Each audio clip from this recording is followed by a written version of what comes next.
Don't know where that's coming from. Hang on.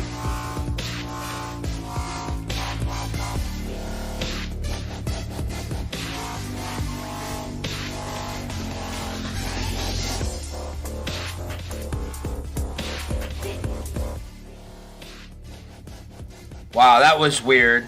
It's still going. I don't know where that's coming from. Hang on. Don't know where that's coming from. Hang on. I think that was me. You got your volume on? YouTube? Go on mute. Let me see. No, I still hear it.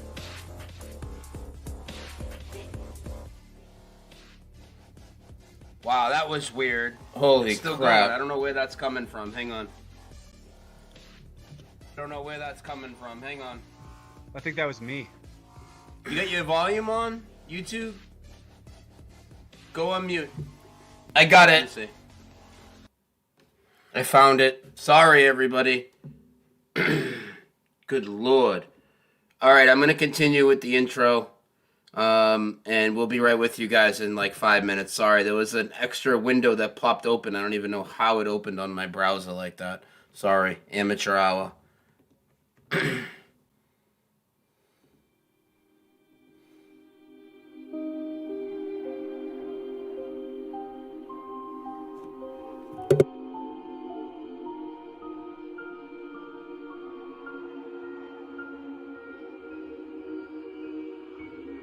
If you build it, he will come.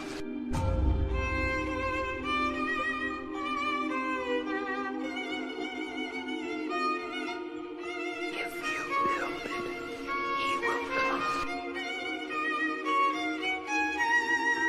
You're going to see that this is having an effect, this awakening. It's having an effect worldwide. It's not going to be stopped. I've never seen so many people starting to question their reality.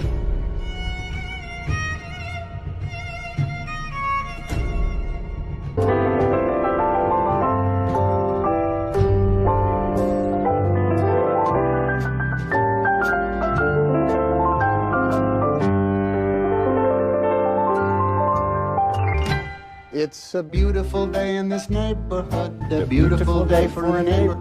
Would you be mine? Could you be mine? It's a neighborly day in this beauty wood, a neighborly day for a beauty. Would you be mine?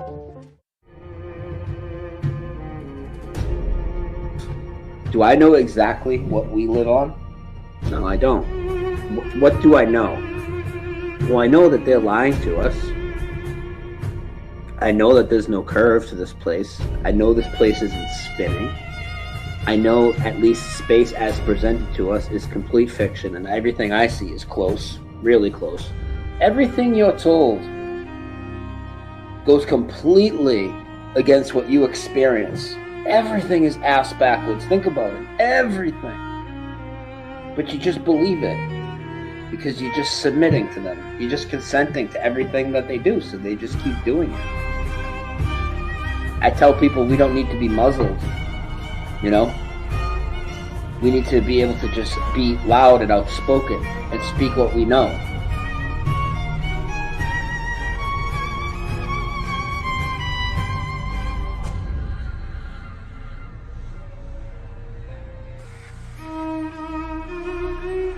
What wouldst thou know, my queen?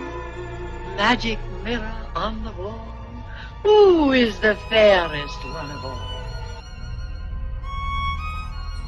Is simply people misremembering stuff. But maybe this is actually evidence of a parallel universe. Wait, what?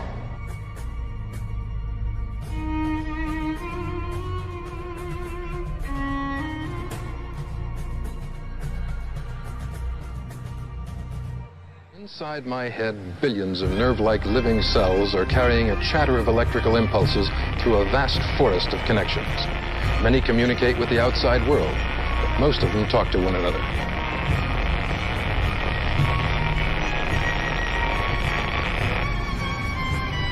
These differences in collective memories are actually evidence of our universe somehow becoming intertwined with another if not identical, then very similar universe. So people's memories are correct. They're just remembering something that happened in another dimension. Hence the discrepancies. That's science. Messages passing from one brain cell to another have to jump a narrow gap between them. The electrical impulses release special chemicals, transmitter substances. Traveling across the gap, they stimulate the brain cell on the far side. That means the brain is a chemical machine too. How can we connect that microscopic bustle with our conscious minds? One obvious fact is that sometimes we're awake and sometimes we're asleep. For sleeping and waking, and for dreaming too, switches have now been located here in the stem of the brain. They're among the first parts of the brain to start working. No matter where you think you live and what conclusions you come to, you're going to realize that science is completely lying to you. NASA is completely lying to you. And with any lick of research, you'll come to the conclusion that all the nations are in cahoots and lying to you. When it comes to where we live and the space programs and all of it, and they're all tied together. So then it's up to you to take it from there. Because if that's true, what I just said, then obviously whatever the agenda and agendas, because there's many agendas, whatever the agendas behind these lies are, it's obviously huge. Look at the effort. We don't have time for a meeting of the Flat Earth Society.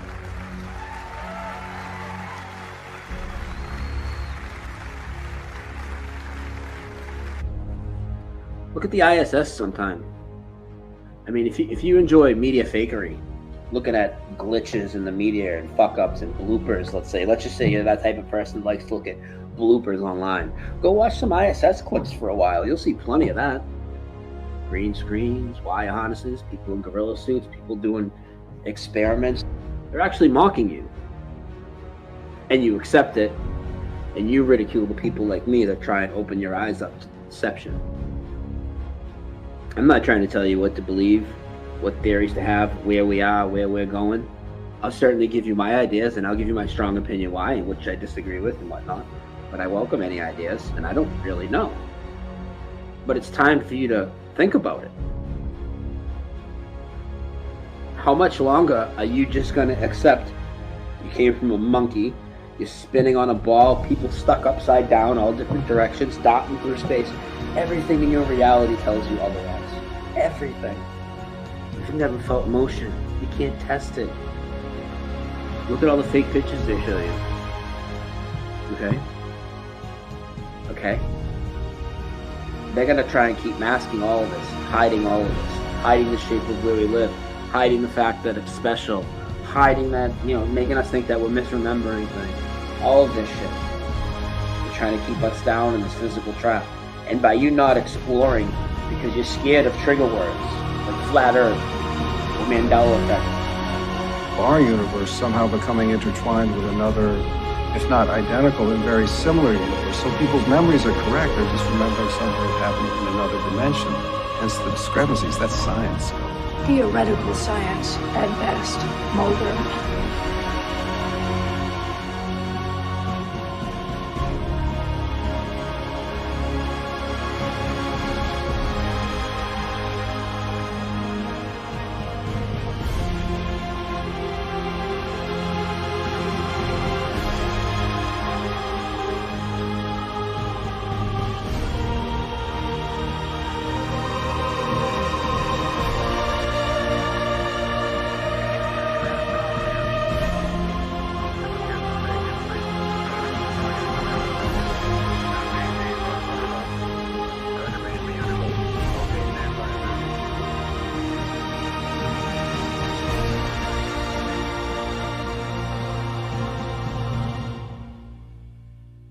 Listen, this isn't where it's at. I mean, I'm gonna try and enjoy this experience here, but there's a lot more. We have more that we're gonna see, like with the Mandela effects that we're seeing, the veils thinning. It's going to increase more and more. Okay, that's showing us a spiritual side strongly. Okay.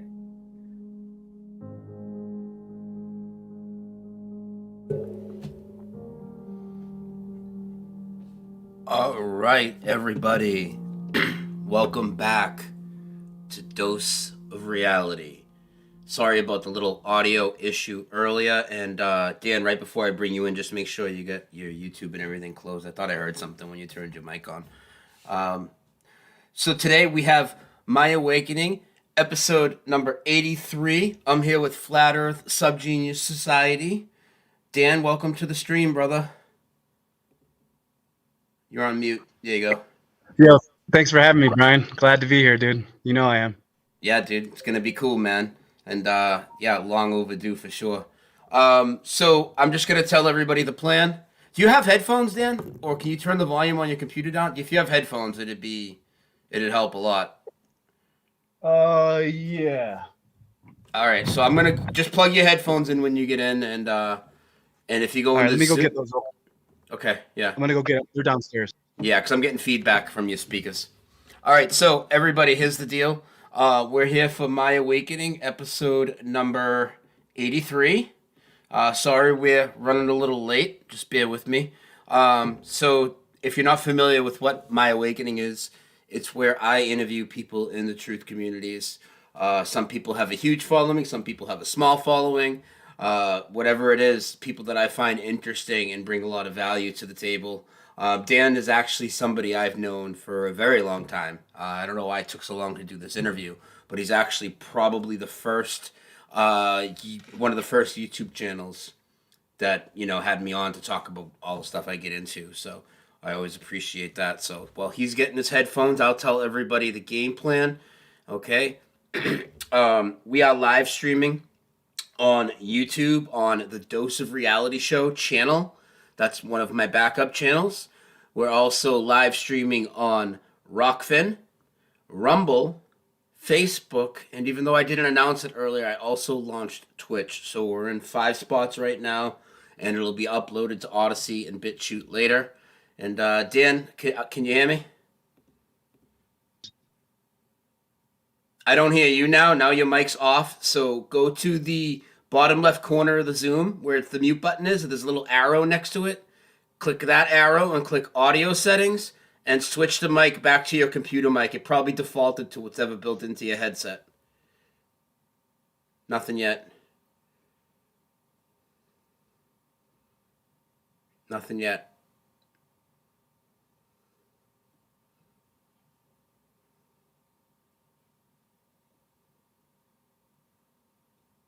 Nope. Do you see where it says microphone in the settings? So click that arrow and change it. There you go. I think I hear you. Nope.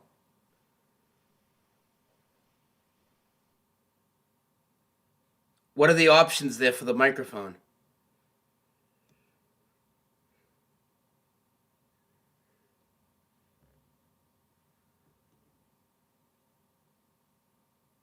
Still nothing. There's nothing that says default mic. Fuck, dude. There you go. I got you now. What are you on now? That's it. Could you hear me? Yeah. Yeah, but I'm not plugged in though. Oh, so my voice is gonna feed back a little bit. So what were the options when it said microphone? Okay, it says I have select a microphone, select a speaker. Select a microphone. It says same as system, microphone array, Realtek high definition audio, or microphone ThinkPad, one link Pro Doc audio. So yeah, what's it selected on right now? What does it say? It says microphone array, Realtek high definition audio. Okay, so now when you plug the headphones back in, that setting's probably going to change it back to what it says right now. It doesn't change it. I when I plugged it in, I went to every single option and it's not working. But I'll try one more time. Hold on, let me try this. All right, so I'll plug it into that, and then how about now? I hear you. Do you hear me through the headset? You hear me? Yeah. You can hear me? Yeah. And there's no feedback? No, is it going through your headset? Yeah, we're good to go. Yeah, all right, cool. All right, so I'm going to give everybody a shout out and then we'll get rolling. We have Mojo Shop over on Twitch. I don't see anybody on Rumble. I don't see anybody on Facebook, but if you're there, please share this out on your walls. Over on Rockfin, we have David Navarro. We got Andrew B. We got Student of Life Bear. And then over on YouTube, Let's see. We got Rico. We got Isaac McQueen, Jenny T.I. Murphy, Singeman, Carrie Skates, F.E. Nation, Scott Level Realm, Jolly Man, Lex, Tommy. Let's see. Who else? Sue Finelli, No Despair Bear, Christopher Fitz. Let's see. Lycum, Glock, Jolly Man, Chainsaw Cat, Elliot Hall. Seen a few new names in here. Jonathan Kampala. Let's see who else. And it just skipped on me. We got Hack. We got Tommy Knight. We got Kyle Cromwell. And if I miss anybody, it's not my fault. The screen did jump on me. So let's just get rolling. So, Dan, how you doing today, man? Dude, I'm doing great, man. I'm glad the headphones are actually working now. Yeah, we'll be good. Don't worry about it. We both had an audio issue in the beginning to start it out, so it's cool. So you've seen these interviews. We've known each other for a long time. You're actually one of the first channels, at least when I introduced myself to the Flat Earth community and I started doing videos, you're one of the first people that had me on for an interview and had me lay down some other topics like 9/11 and Mandela Effect and stuff like that. So I always appreciate that, man. That was a really good show. Which is a banned interview now on my channel, and yeah, mine too. I got a strike for that a few times. Is there anything we can't talk about, or I shouldn't bring up? No, talk about whatever you want to talk about. It's all good, man. We'll just go. We'll go all in, whatever. So let's start at the beginning, though. Okay, let's go all the way back to like way before any of this stuff. When you were a kid, what were you like as a kid? What was it like for school? Did you like it? Did you hate it? Were you kind of neutral? Were you social? I hated school, man. Well, I liked preschool. Yeah, preschool was fun. My first memory, or my first moment of consciousness that I can remember, was Duck Duck Goose in preschool. Oh, really? It's like I don't remember anything, and all of a sudden, it's like I was the goose, duck, duck, duck, duck, and then goose, and then my that was when my consciousness. I was like, oh. I remember even like getting kicked out of preschool. I got kicked out of many schools, but yeah, they had to like force me to do homework and stuff. How did you get kicked out? What happened? Do you remember? Because I mean, I've been kicked out of school a lot, but I never got kicked out of preschool. Like, you got to do something pretty fun. I didn't get kicked out of preschool, but I got like in trouble badly. Sent home for the day or something. What'd you do? Did you light the carpet on fire or something? I just don't listen. I just don't listen to what I'm told. Like, I got kicked out of my mom and dad put me into religious class, Catholic school. It was probably a Jesuit school. I'd have to do some research on it. Be like, oh, dad was he was raised Jesuit by the trained Jesuit trained flat earther. We know how you are. But I honestly would have to do research on that. I wouldn't be surprised. I wouldn't be surprised. So I know Jaron went to Jesuit school. How did you feel about that? Because that's something I want to get into too when you're younger. How much of the religion was shoved down your throat? How long did you go and participate in that shit? 4 years, man. I had to get my communion, and then confirmation. Yeah. And you get like anointed by the bishops and shit. They like put their oil on you. And I remember I was allergic to the oil. They thought I was like the Antichrist probably because I had like hives. Oh, man. So like, he's the devil. But no, dude, I was a straight A student until 7th grade. And then I went to summer school every year. Yeah, summer school fucking sucks. I don't think I only did that 1 year. I did summer school 1 year. It sucked. I fucking hated it. I failed gym. Why? Because you didn't want to get naked and shower with all the other boys in one big shower room? I didn't feel like going in the pool, so I threw a Snickers bar in there, and everyone thought it was shit. Did you blame it on somebody, or it was just a random turn in the pool? Dude, it wasn't. I stole the joke from somebody else. Somebody did it before me, and I was like, I'm doing that. I don't know. I don't care. I don't know that other person. It's a good joke to me. Turd in the pool. I like it. So what happened? Were there kids in the pool when this went down? Did everybody have to get out? Like, did they have to clean the pool? Thing. They had to close down the swimming pool for the day so we can do other activities. So I like that. That's fucking hilarious, dude. So after junior high, you went to high school, right? What type of high school did you go to? Was it a regular high school, a trade school, a Catholic school? Oh, I actually did go to a trade school as well. That's where I got my landscaping certificate, and my interest in gardening and landscaping increased more and more. That was it's just all these side schools. They're like, all right, well, let's send them to religion school to make them behave. That didn't work because I'm arguing with the priest and the nuns, and then they're putting me in the gymnasium by myself. We're like, because I'm like interrupting the whole entire church services, so they have to kick me out and throw me into the gymnasium in the dark by myself. But no, I refuse to do the homework. Like literally, my mom and dad, they couldn't get me to do homework, so then they'd what was it? The trade school. So not only religious school didn't work, the trade school really didn't work. The regular school didn't work. The in-school suspensions didn't work. The detentions, the referrals, let's send them to special resource room. Let's try to prescribe him with Ritalin because he has ADHD. Oh man, that's a classic bitch move by the fucking system. I mean, that's just terrible. And one of the only things that I respect my father for is him not caring whether I took you're not taking that shit. You don't need that shit. And so I never even took it, which is good because who knows what would happen. I probably would have been a globe earther. Yeah. Wild. So how long did you stay in high school? Did you finish it? Yeah, I finished high school, even though I failed senior year because I failed gym again.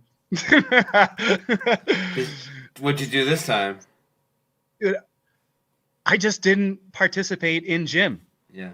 Like I find that weird because I know, like you told me earlier, you got a basketball tournament tomorrow. Like you're an athletic guy. It's just kind of weird that you fucking hated participating in gym for that reason, like just for the fuck of it. Well, the teachers hated me. There's a certain teacher, notorious teacher, Mrs. Dwyer, Mrs. Cottage cheese legs and varicose veins legs. I did actually. I remember threw a basketball almost as hard as I could, bounced off the backboard, hit her in the face. so yeah, it's like, that was the year I failed. I mean, I remember being in the outfield, playing baseball in the outfield, and interestingly enough, because Freemasonry, baseball field, the whole shape of it. Yeah. But then I remember a bee, getting swarmed by bees. And bees is another Freemason thing. The honeycomb, the hive, the Tower of Babylon, shaped like a honeycomb. It's I can't remember what a certain sect of Freemasonry adulates and honors and worships the bee. It's a certain Freemason society. I can't remember which one it was. It wouldn't be hard to find. It's all you got to do is type in bee worshipping Freemasons and boom, there it is. But I remember swearing, saying these mother. Can I swear and shit? Yeah, man. Of course. Yes, word. Can you swear on my show? Are you fucking kidding me, dude? I'm all sober. I'm not drinking. I'm not smoking. I'm like trying not to swear too much. But oh no, we swear. We love swears over here. Okay, yeah, I remember swearing. You gotta stay still. You gotta fucking play. And I'm like, there's fucking bees, and then I get kicked. It's just everything I did. I get kicked out. I'm so glad my puppy's sleeping right now. Yeah, man, I never got along with any of it. The religious class, the trade school was pretty cool though, because we just got to like use bobcats in the middle of the forest. And our teacher was like really relaxed. Like he let us fight and shit. Like I remember getting into fights with other kids in the school. Like this big fat kid, we were big into wrestling, and he tried to DDT me onto stones. Oh man! Dude, I'm such a wrestling mark. I actually knew how to reverse it. I popped my head out at the last second, and I did a kick up, a kick up. Yeah. And he tries to DDT me, bring me down, like I'm gonna let him drag my head down to So I reversed it. Everyone was like, "What the fuck, dude? He just reversed it, did a kick up." I'm like, I'm ready to. But dude, yeah, like my teacher, Mr. Farr, I remember he let us fight each other. Good guy. I wasn't much of a fighter in regular school though. Like in regular school, I was really neutral. I was like, I was a drifter. I wasn't popular. But like I knew all the popular kids. I even hung out with some of the popular kids. But I mean, I didn't realize how poor I was until later. Like when I look back and I'm like, I was embarrassed about like having my friends over to my house and like I was really insecure and fucking man, like dude, I was, I mean, I'm still pretty shy and I still get stage fright and shit. And I haven't been on stage, a comedy stage, and to do stand-up comedy in 5 years, since 2018. So yeah, I still get nervous when I go on stage. But to bring it all the way back, the very first thing I ever wanted to do and be was a paleontologist and an archaeologist. I was obsessed with the dirt and the stars. So not only was I obsessed with the earth, what's underneath my feet. Yeah, I was obsessed with the stars and the constellations. And this is as early as your high school years, or are we going way forward? No, this is as early as 3 or 4 years old. Oh wow, okay, so that's something you were really, really, really always into. So what? So I still have. Sorry, man. I still have that book, 1988. It's like a star constellation, award-winning kids bestseller, and I still have it. And I looked at the date, 1988. Yeah, so I was 3 years old. Wow. All right, cool. So that's good. A lot to elaborate on there, and we will definitely get to the comedy and all that in a little bit when we get there in the timeline a bit. What did you do what was your conclusion of high school? Did you go to like a college or anything? And what about living? How long did you live at home? Did you move out? Never went to college because I saw my brother and his friends all go to college and all waste their time, all waste their mother and their father's money, all waste their own time, switching their majors. Not my brother, but even my own friends but my brother and his friends are 4 years older than me, so I had an advantage getting the shit beaten out of me by when I'm a 12-year-old by 16-year-olds and when I'm a 16-year-old by 20-year-olds. And like the smartassery, the back and forth, the respect, the lack of respect, and then suddenly standing my ground and then becoming a man and stronger or and better and not scared to fight them back and to really not hold back anymore, to get sick of their fucking shit, sick of mistreating me. And it's not like it was too bad, but it was just, I mean, I'd be sleeping and then all of a sudden I'd have his friends drunk in the middle of the night giving me elbow drops. Yeah. And it's like you can only take that, you can only take so much of that. Yeah, sure. So what did you end up doing for work? What was your first venture? I know you said you learned landscaping early on in the trade school. So was that your first job after, or did you open a business? My very first job ever was a professional moving company. My best friend's parents owned their own personal moving company, M&T Moving, which is still in service. And so I always have a free job with them. So that was my very first job, M&T Moving, just professional mover, point A to point B, house to house, move the stuff. And then my first real job was Top's Supermarket in the butcher block. I think I was like 15 or 16. But yeah, no, I never went to college, and I'm purely self-educated, something I'm very, very proud of. I didn't get into reading, as my mom says. I don't know how you got into reading and how now you have all these books. I wish you read books when you were in school, and I'm like, because they didn't give me any of the books that I read. Yeah, that was just to indoctrinate you. So when did you start heavy reading a lot on your own, and what type of books were you diving into? Like, how old were you? How long ago was this? Shit, man. honestly, the internet probably pushed me towards that. Like, I mean, I was big in the internet in the AOL days, Yeah. Yeah. and I mean, I remember talking to AI bots on AIM Yeah. and you because AI, artificial intelligence and chatting with bots is huge right now. It's blowing up, and but I was so tapped into it that I remember trying to figure out if this was a bot or not. Mm-hmm. Am I talking to a bot? Or is this a bot?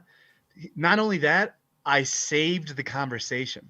I printed out that conversation when I was like, dude, honestly, I was probably barely 10 years old.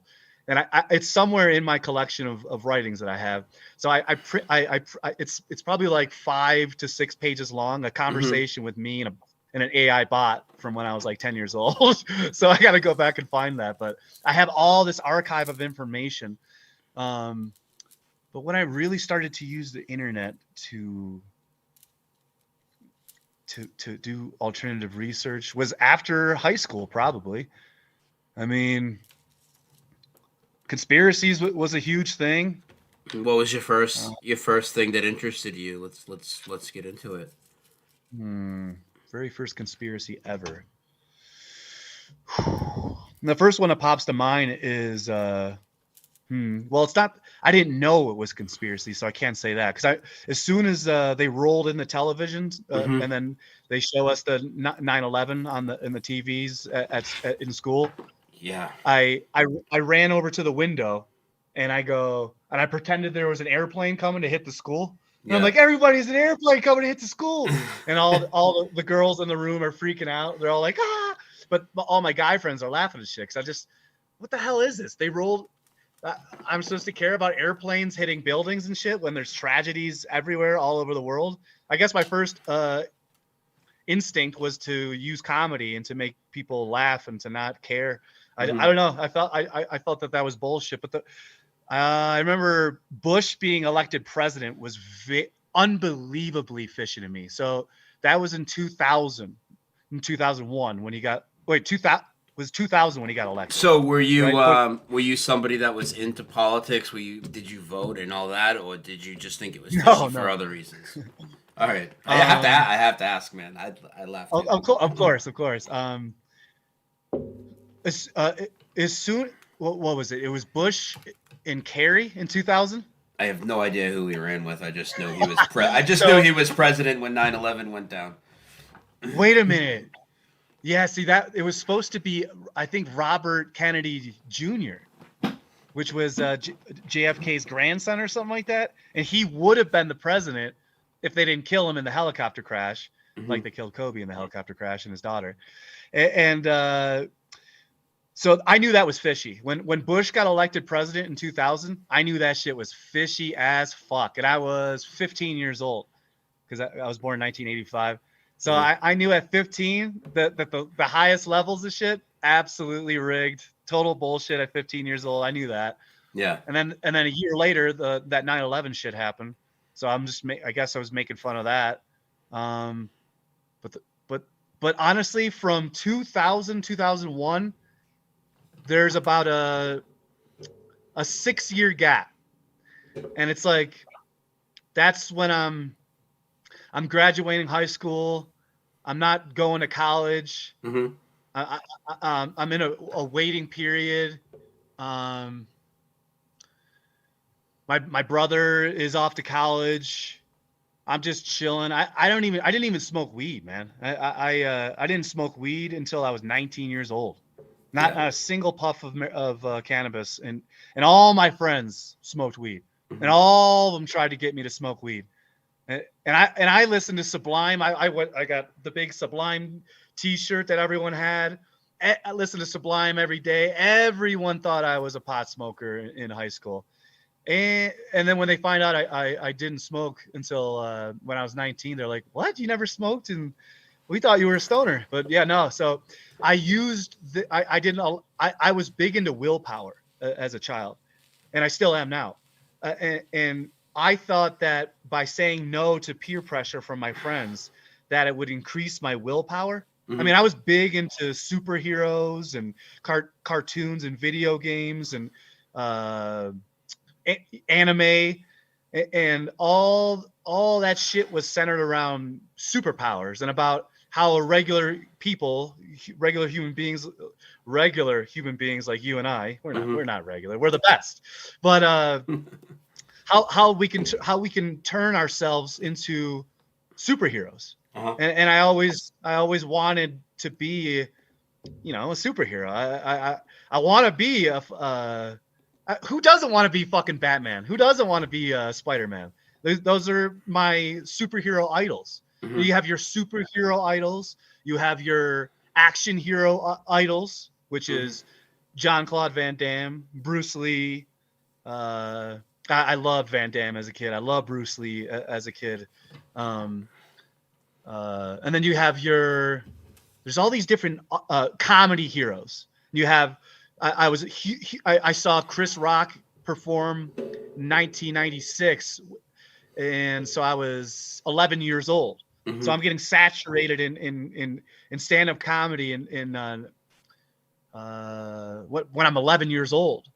My friend and I, we'd send like notes back and forth, arguing about the existence of God. My best friend as a youth, who I still talk to today, he was an atheist as a kid. What about now? And is he changed now, or what's his deal? Yeah. Him and I didn't talk. Well, he claims that it's something different. He claims that it's.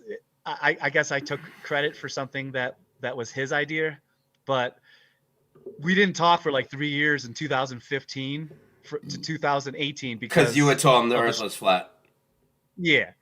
And he even made me the godfather of his glorious child, and we didn't talk. But now we're talking back again, and we're going into business together. But this is now, and but could you lead me back? Back on track? Okay, so definitely, I want to interject a little here too. You were talking about getting saturated with comedy, Chris Rock when you were 11, and I'd also like to know, when you took it further into comedy. But if that's farther down the line, we'll wait till we get there. But definitely, that's where you were at. Chris Farley, huge. I loved Saturday Night Live. Adam Sandler, Chris Farley, David Spade. Oh, Phil Hartman. Rest in peace, Phil Hartman. Chris Farley was huge to me. I loved Chris Farley. That was probably one of the first celebrities where I was like, what the fuck? Chris Farley died. And Jim Carrey. I mean, I've memorized every single line of his movies. The Mask, Dumb and Dumber, Ace Ventura. Yeah. I mean, shit, I wanted to be Jim Carrey until I realized what a fucked up mess all Hollywood is. Yeah. Comedy was huge to me, man. I wrote notes, little short stories. Oh, I remember my first year. You're making me get flashbacks. I remember my first year in summer school. I brought a book that's what started my book obsession, I guess. There we go. It was 7th grade, and I brought a book called 1,083 of the best quotations from the best people ever, and I read every single quotation, and I rated every single quotation. I wrote like good, great, funny, stupid. Doesn't make sense. So I not only did I read every quote, I judged every quote, whether it was funny or what. And dude, I would like create polls for people. I like my senior quote in high school was by Oscar Wilde. It was a dick joke. It was I shot an elephant in my pajamas this morning. How he got in there, I'll never know. But it's like, I'm like, I stole that from the quotation book, and I wrote down a bunch of quotations, and then I went around to like a 50 or 100 people in school, and I would have them read the quotations and then tell me which one is the best or the funniest. And then I just like, I was big into polls, dude. I remember being on the bus as a kid and writing all different types of questions. Like, what is your favorite Ninja Turtle? Just simple shit like that. And I'd have people answer.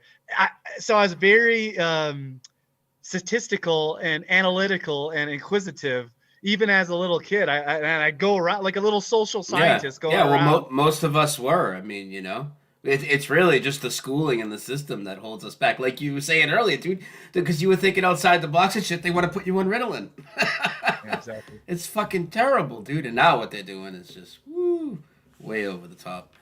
Way Pump you over with the vaccines.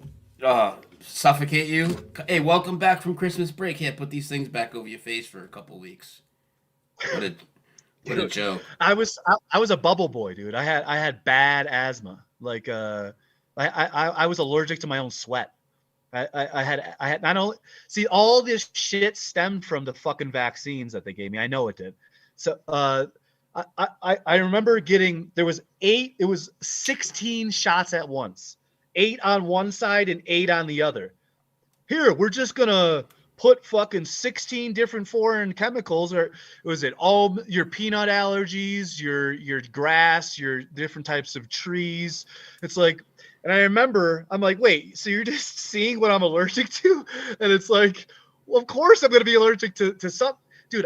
And all of a sudden, dude, I'm allergic to my own joint sweat, like my armpits, my joints here, the back behind my knees, in between my crotch, my ass, dude. It gets so rashy, and I know it stems from the vaccines and bad diet as a kid. I know it does, and like my asthma, dude. I used to have to take the inhaler, like, dude. I would abuse the fuck out of the inhaler. I'd be like,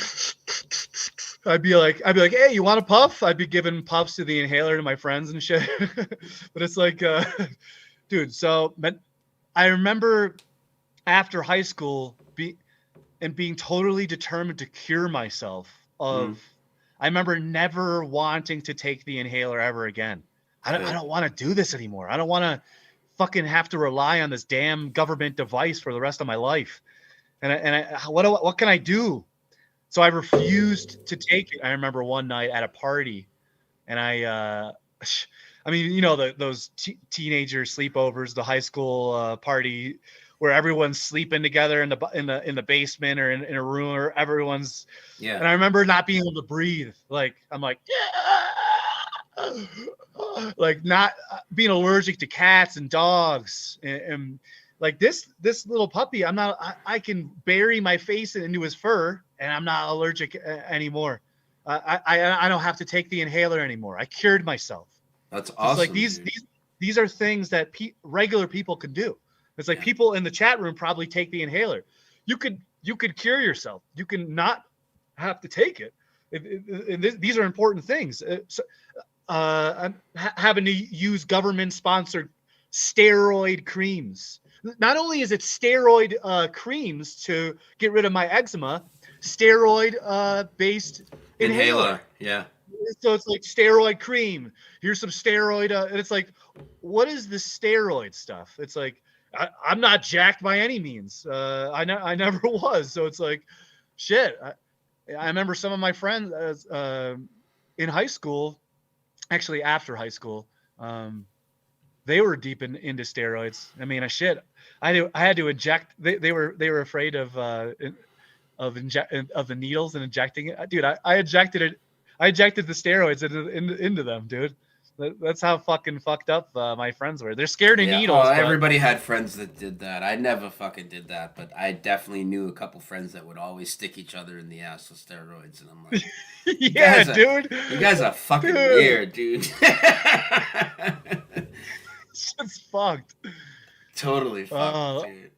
Totally fucked. All right, so young adult, we're out of school, we're researching things, you start diving into a lot of books. We moved past 9/11 already. I mean, like, where are you now in your mindset? Are you in the regular workforce for a while? Like, bring us a little more forward to your. Okay.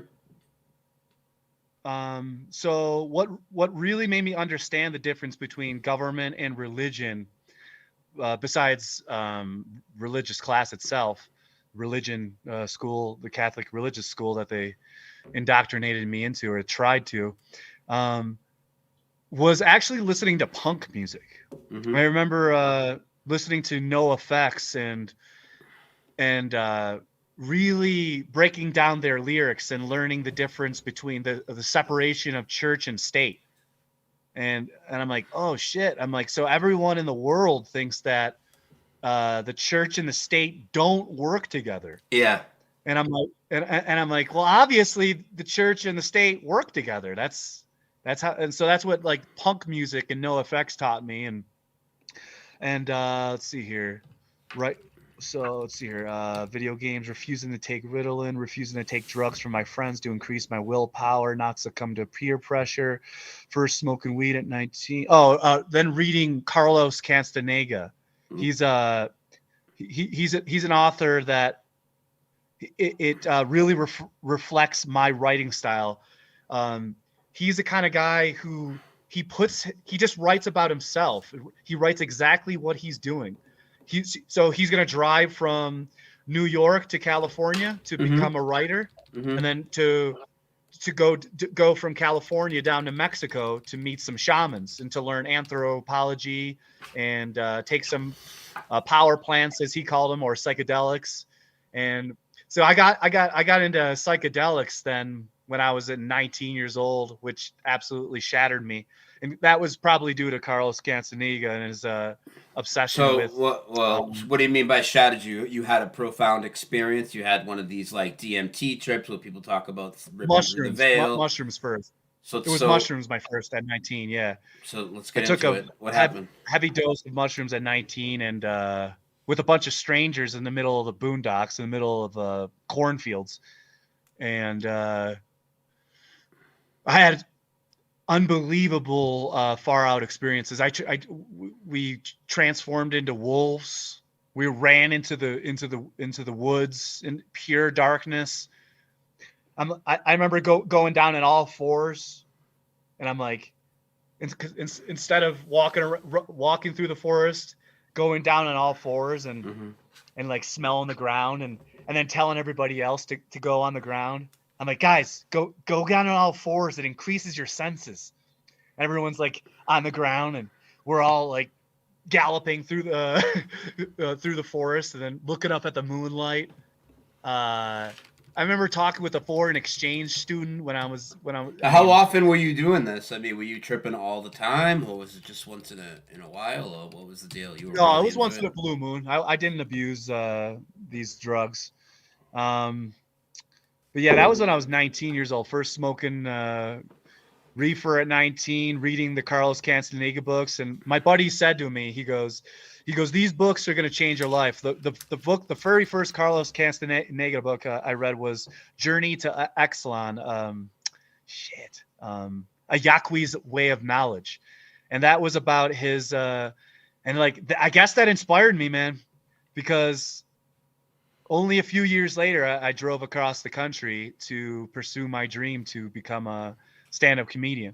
And before that, I was a teacher's aide at a school, the Stanley G. Falk School, which is a reputable school. And it's the kids called me Mr. Falk. It's spelled the exact same way as my last name. So they thought like somehow I was like one of the owners of the school, so they gave me extra respect. And you just rolled with it. Yeah. Well, I wouldn't have got that job if it wasn't for my brother. I mean, my brother was a teacher there, and he passed away. And then suddenly, now they asked me if I'm going. Do you want to be a teacher? Do you want to be a teacher's aide? Did you say your brother passed away? Yeah. Well, I try to skim over that part. Okay, you don't have to get into it if you don't want to, but obviously. No, I'm just fucking with you, dude. He obviously would have been probably pretty young if he was your brother, and it was way back then. So what happened? Yeah, I was 22 years old, and he was 26, and he got fucked up, and on the 4th of July. and he was walking home with his best friend, and he got hit by a car, and this young 19-year-old, and he was drinking too. He was drinking and driving at 19. Obviously, it's the 4th of July, and he so it's not a good combination. My brother was all fucked up, and so was his friend, and that kid was fucked up. It's a bad combination, and he was in a coma for 10 days, and that absolutely blew me apart. Being in the hospital for 10 days while my brother's in a coma trying to survive, and just watching these dirty schemers, the nuns, or sorry, yes, the nuns and the priests, and about how they work together with the hospital, the doctors and the nurses.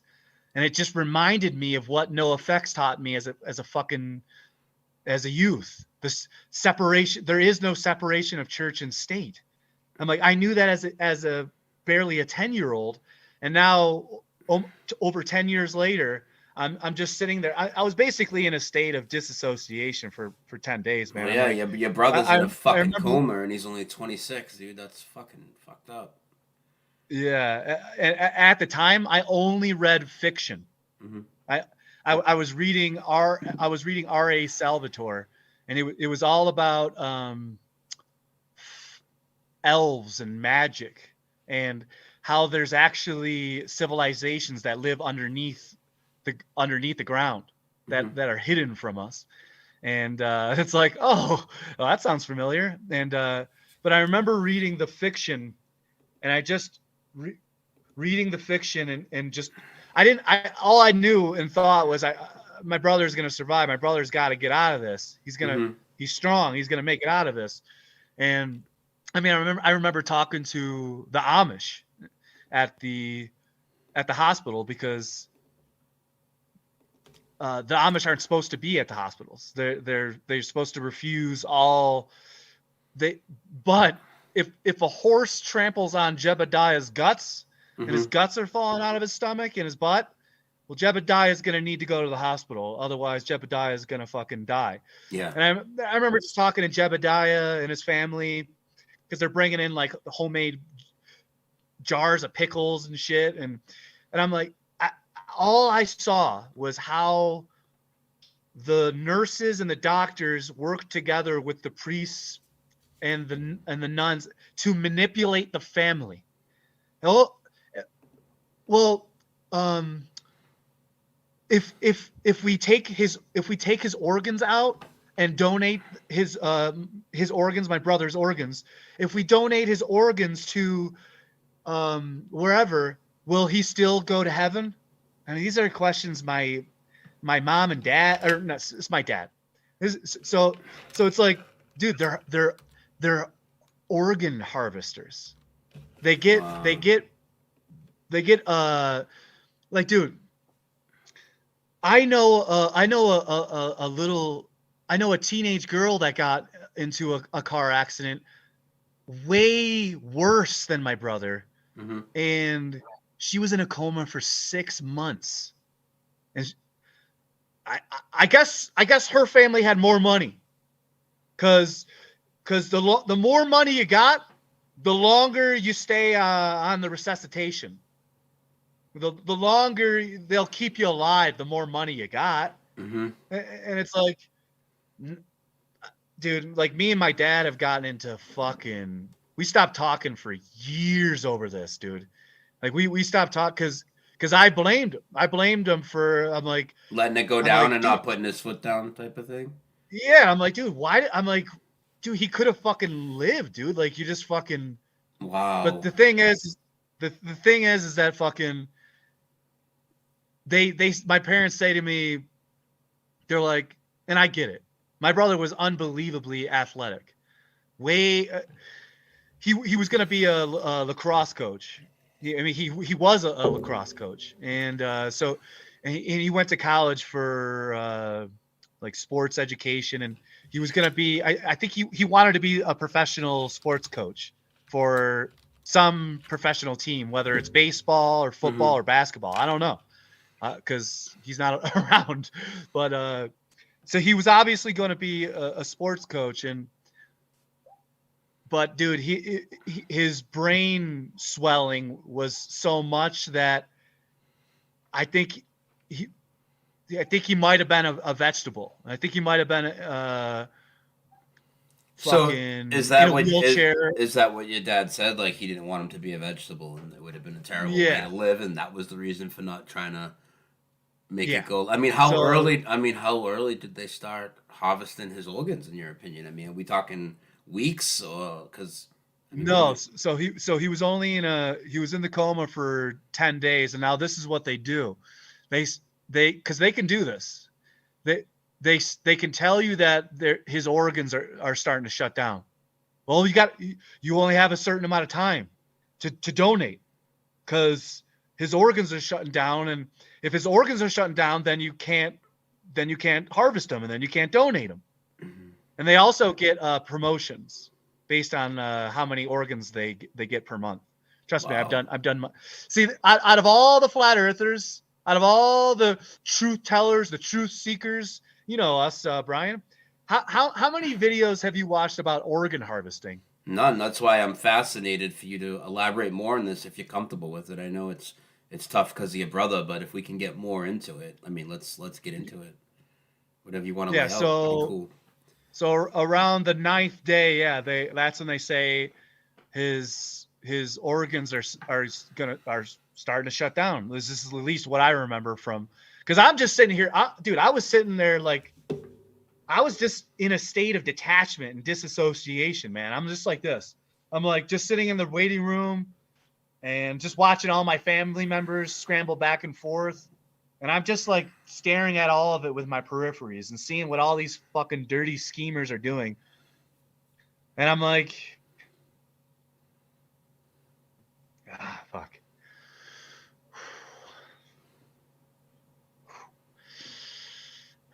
I remember, saying my last words to him and shit. And, because it just came out of nowhere. It just fucking... Well, he's not going to make it. Time to harvest organs. And, damn, dude, it really fucking sucked. Yeah, so, dude, I didn't even know how many, I only thought it was his heart. Because they donate. Hey, Brian, you there? Yeah, I'm here. I'm just shutting my camera off for a second.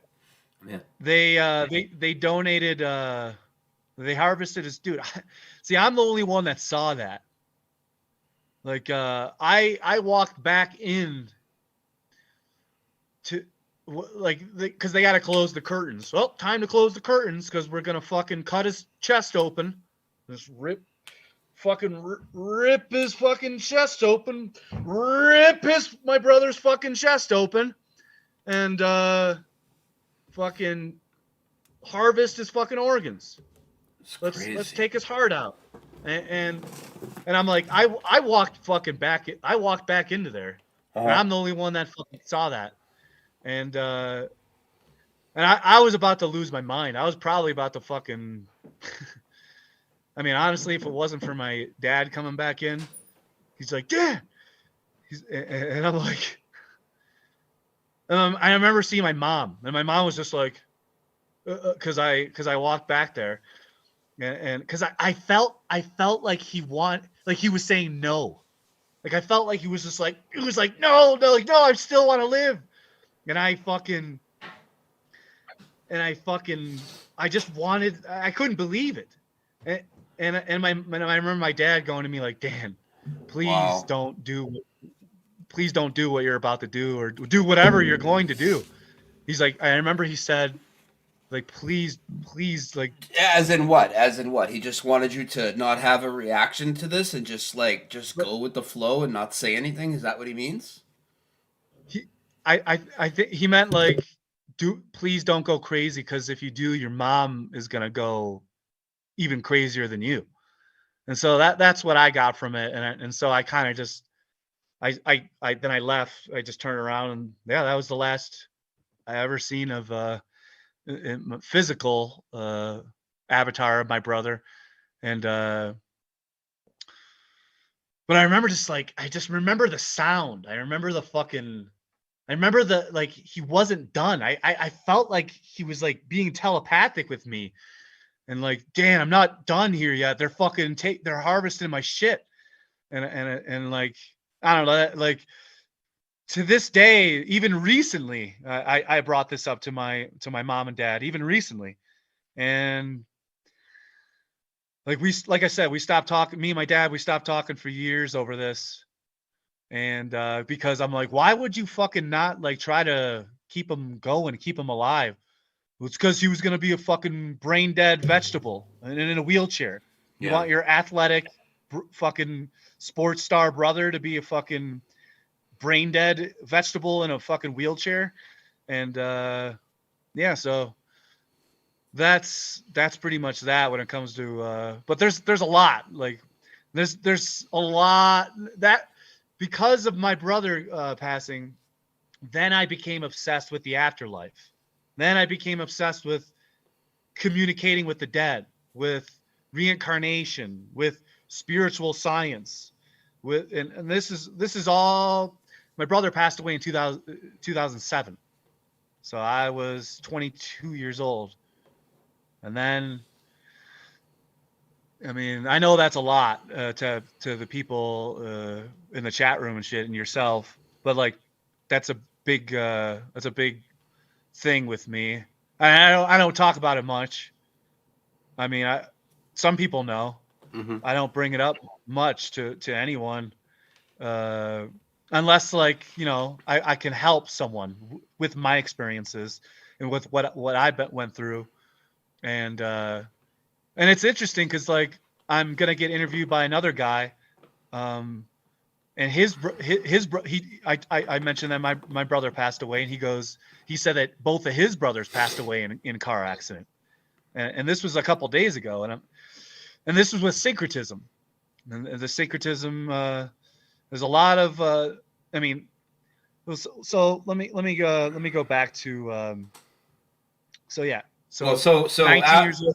Yeah, so I mean, we have the situation, you know, with your brother, and is that what made you just get up and leave and change things and go to comedy, or is it how old are you? Because you said 19 years old. What else did you want to jump into there? I don't want to skip over anything.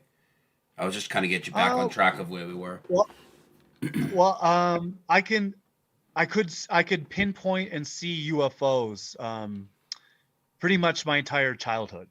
Oh, let's like go back. I remember, yeah, let's get into it. That's interesting. When was your first experience with that? How old were you? Dude, let's see here. So it was at the new place I was at. So man, the one I remember the most was 3rd grade. So 3rd grade, I don't know how old I was. Not too old. But I remember being with my friends, my neighbors, and we were sitting on a big snow mound, and we were staring at the stars and the constellations. Because, like I said earlier, I was upset. I was just showing them different constellations and stars, and all of a sudden, the classic V shape, the one that's a dot, is a dot here, dot here. And then 2 dots, and then 3 dots.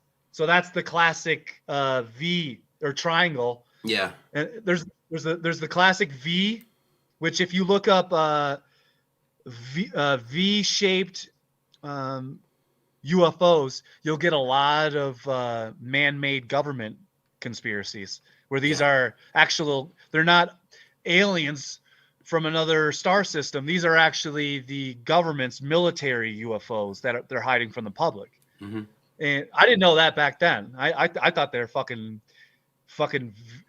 It was literal V-shaped militia forming like duck flying V's in the sky, and I'm showing my friends, and I mean I could show anyone UFOs. I can go outside right now, and right right now I could see the fucking Milky Way, dude.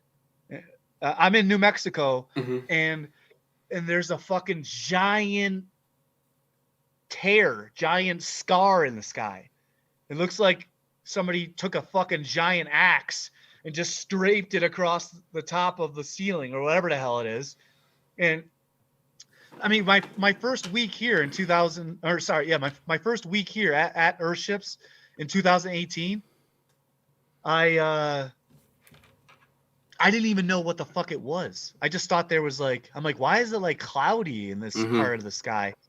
And then all of a sudden I'm like, after a week of stargazing, I look up and it just clicks. It was like the postcard, you see the postcard of the Milky Way, and it's like so profound. It's not like that. It's not like, how they take the shots of the moon and it's all these different colors and shit. It's all these like purples and blues and yellows. It's like, that's not what the fucking moon looks like ever. That's just what the camera is adding to your picture. It's the same thing with the Milky Way. It's not what the postcard makes it look like. There is clearly that was like the ufology. I was deep into ufology, man. Like the Nordics, the tall, blonde, white aliens, the reptilians, the draconians, the Galactic Federation of Light. You got I was heavy into Can you give UFOs. us a time frame? What year and what age when you were heavy into the UFOs? That was after my brother's passing. So that was from 2007 to 2011-ish, even 12-ish. I was still cool. So I mean, deep into that Atlantis, Pangea, one world continent, one world civilization. That's the original species of man. How we were all on one continent. The Pangea theory. Which was supposedly Atlantis, and then before that it was Lemuria, and before that was Mu. And so you have all these different, and there's a alien warfare going on between the Atlanteans and the Lemurians. The Lemurians are the originals, and then the Atlanteans create their own offshoot, where it creates a war between the Atlantans and the Lemurians. Yeah, it's got all this. It's just insanity. Yeah. What's his Dr. Stephen Greer? Wait. Is that his name? I'm familiar with the name a bit, but not really sure who that is. I had never got into all that. I mean, I'm not saying I never believed that things were coming from other planets or anything like that. I'm not saying I never believed any of that, but I just never got deep into like the ufology, so I don't know the characters that were promoting the different angles. Oh, okay. So Gary Cassidy. The Lemurian warfare and shit. I don't know nothing about it, but and anybody that's listening is like, what is this guy rambling on about? We all go through shit on our journey. He's talking 2010, 2007. I mean, in 2007, I was watching fucking Bill O'Reilly on Fox News. So there we are, and here we are now, right? But yeah, go ahead. Let's talk about it more, and don't forget. You said you were really into paleontology, so we want to know more about that, and obviously what your thoughts are now after some of the other things that we're going to get into a little later, so we can tie all that together. Yeah. Yep, absolutely. All right, so after my brother passed, I called it the year of neutrality, and that's when I was a teacher's aide at the Stanley G. Falk School for mentally, physically, and emotionally and spiritually handicapped kids. And I got so good at that they actually promoted me and made me a one-on-one teacher for the worst kids at the school. So the worst problem childs at the school that I can calm down and relate with, because I was a problem child at school. So I would talk to them just like they're, lo and behold, regular people like you and I, and that it would really calm them down and make them not go AWOL and try to run into traffic. And but I remember getting into the Venus Project, the Ubuntu with who's that? Ubuntu was Michael Tellinger? Yeah, Ubuntu is Michael Tellinger. That's the free resource-based economy. So resource-based economy, free money. So it's like Jacques Fresco. That was the Venus Project. He's little ape man, little monkey man, Jacques Fresco. And he's the dude who started the Venus Project. And I wanted to either go participate and intern my time with Jacques Fresco and the Venus Project, or go to the this is one of the first conspiracies that I was studying on my own. 2008 was the Bosnian pyramids. Did you ever hear about this one? No. Let's hear about it. The Bosnian pyramids were supposedly the newest pyramids found in Southern America, and they're the largest pyramids known to man. So these pyramids were grander in scale than the largest pyramids on the face of the earth, and now they claim that it's all pseudoscience, and it's all pseudo paleontology, pseudo archaeology. So they call the Bosnian pyramids debunked right now if you go research it. But I actually printed out the volunteer form to excavate the Bosnian pyramids in 2008. So I was trying to figure out what I wanted to do, because I pretty much didn't care about dying after my brother died. I was like, I'm like, my brother's fucking not here anymore. I'm like, I don't really give a shit if I die. My brother's dead. So what the fuck do I have to live for? I don't care if I fucking die or get killed or fucking starve to death. So like, what should I do? Should I go to fucking South America to excavate some fucking pyramids? Did you go down there? No. I drove from New York to California to pursue my comedy career. All right. Well, what made you say, hey, I'm gonna go across country and go on a comedy tour? Why'd you go to California? Couldn't you do that in New York? I mean, California and New York are both hotspots for it. Why'd you travel across country? Yeah. You just wanted a complete life change and wanted to get to the nice weather, or what was it? No, that's a perfectly valid question, and a question that I still ask myself to this day. I grew up in upstate New York in Buffalo for practically my whole life, but I've never ever went to New York City. Never visited New York City, and those were my two choices. It was either three choices. It was either wild, man. From right there, you've never been to New York City. Wow. That's interesting. Still to this very day. Good for you. So that's actually where my mom and dad raised my brother, in the Bronx, or in Brooklyn. And in Brooklyn. And then let me just say thank you, John Thomas, for the $20 super chat. You're the man. All right, continue. New York. You're in upstate New York, and you bounced to go to Cali. So I was a teacher's aide for a year and a half, and that was honestly some of the most rewarding and satisfactory work, and accomplished, like feeling accomplished, and actually like I did something, or I'm doing something for the world, like learning why these kids are so fucked up. It's not the kids' fault. It's the fucking parents' fault. It's either the foster parents' fault, or whatever organization that was raising them, or their fucking parents' fault. And that sprung me to, I remember recording. So I bought a recorder. So I bought a recorder, and I was using my recorder as I was teaching the kids. And I was writing my book.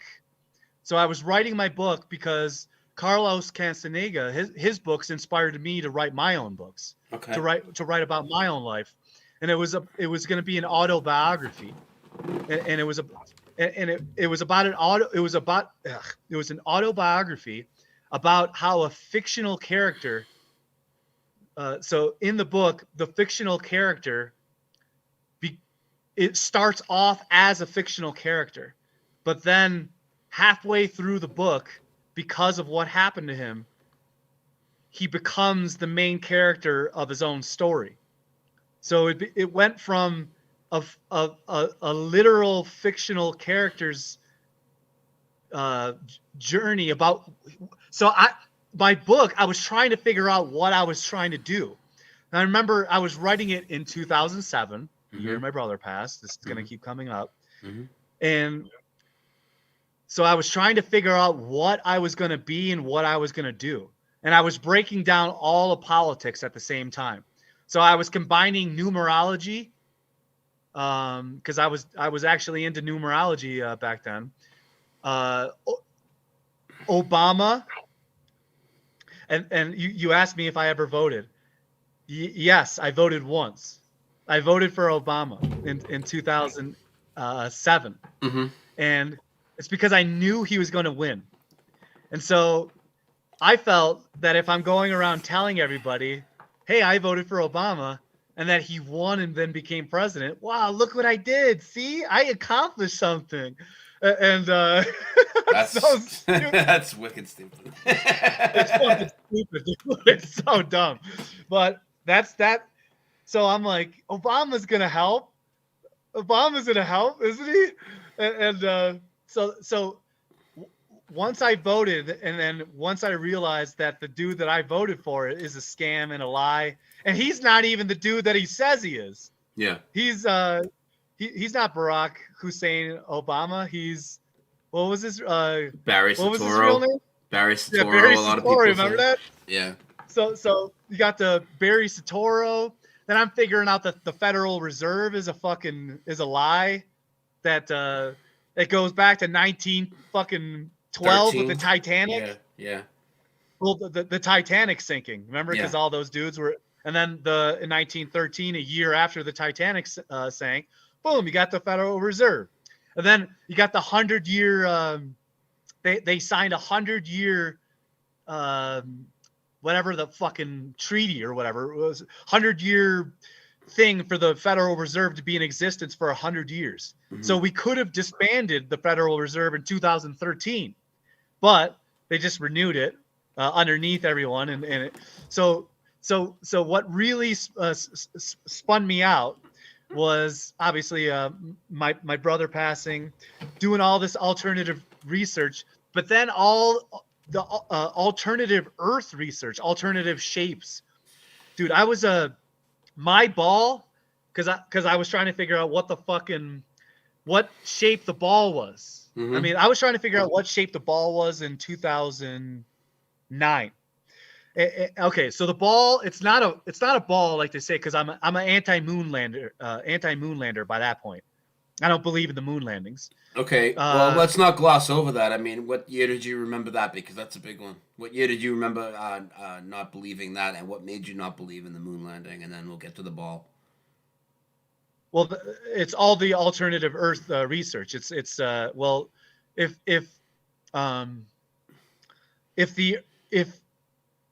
the Earth is hollow, if the Earth is what they say it is, then space can't be what they say it is. And then I remember watched the documentary A Funny Thing Happened on the Way to the Moon. Yeah. So that I watched that documentary somewhere around then, from 2007 to 2009. I saw that too in 2011. I saw that.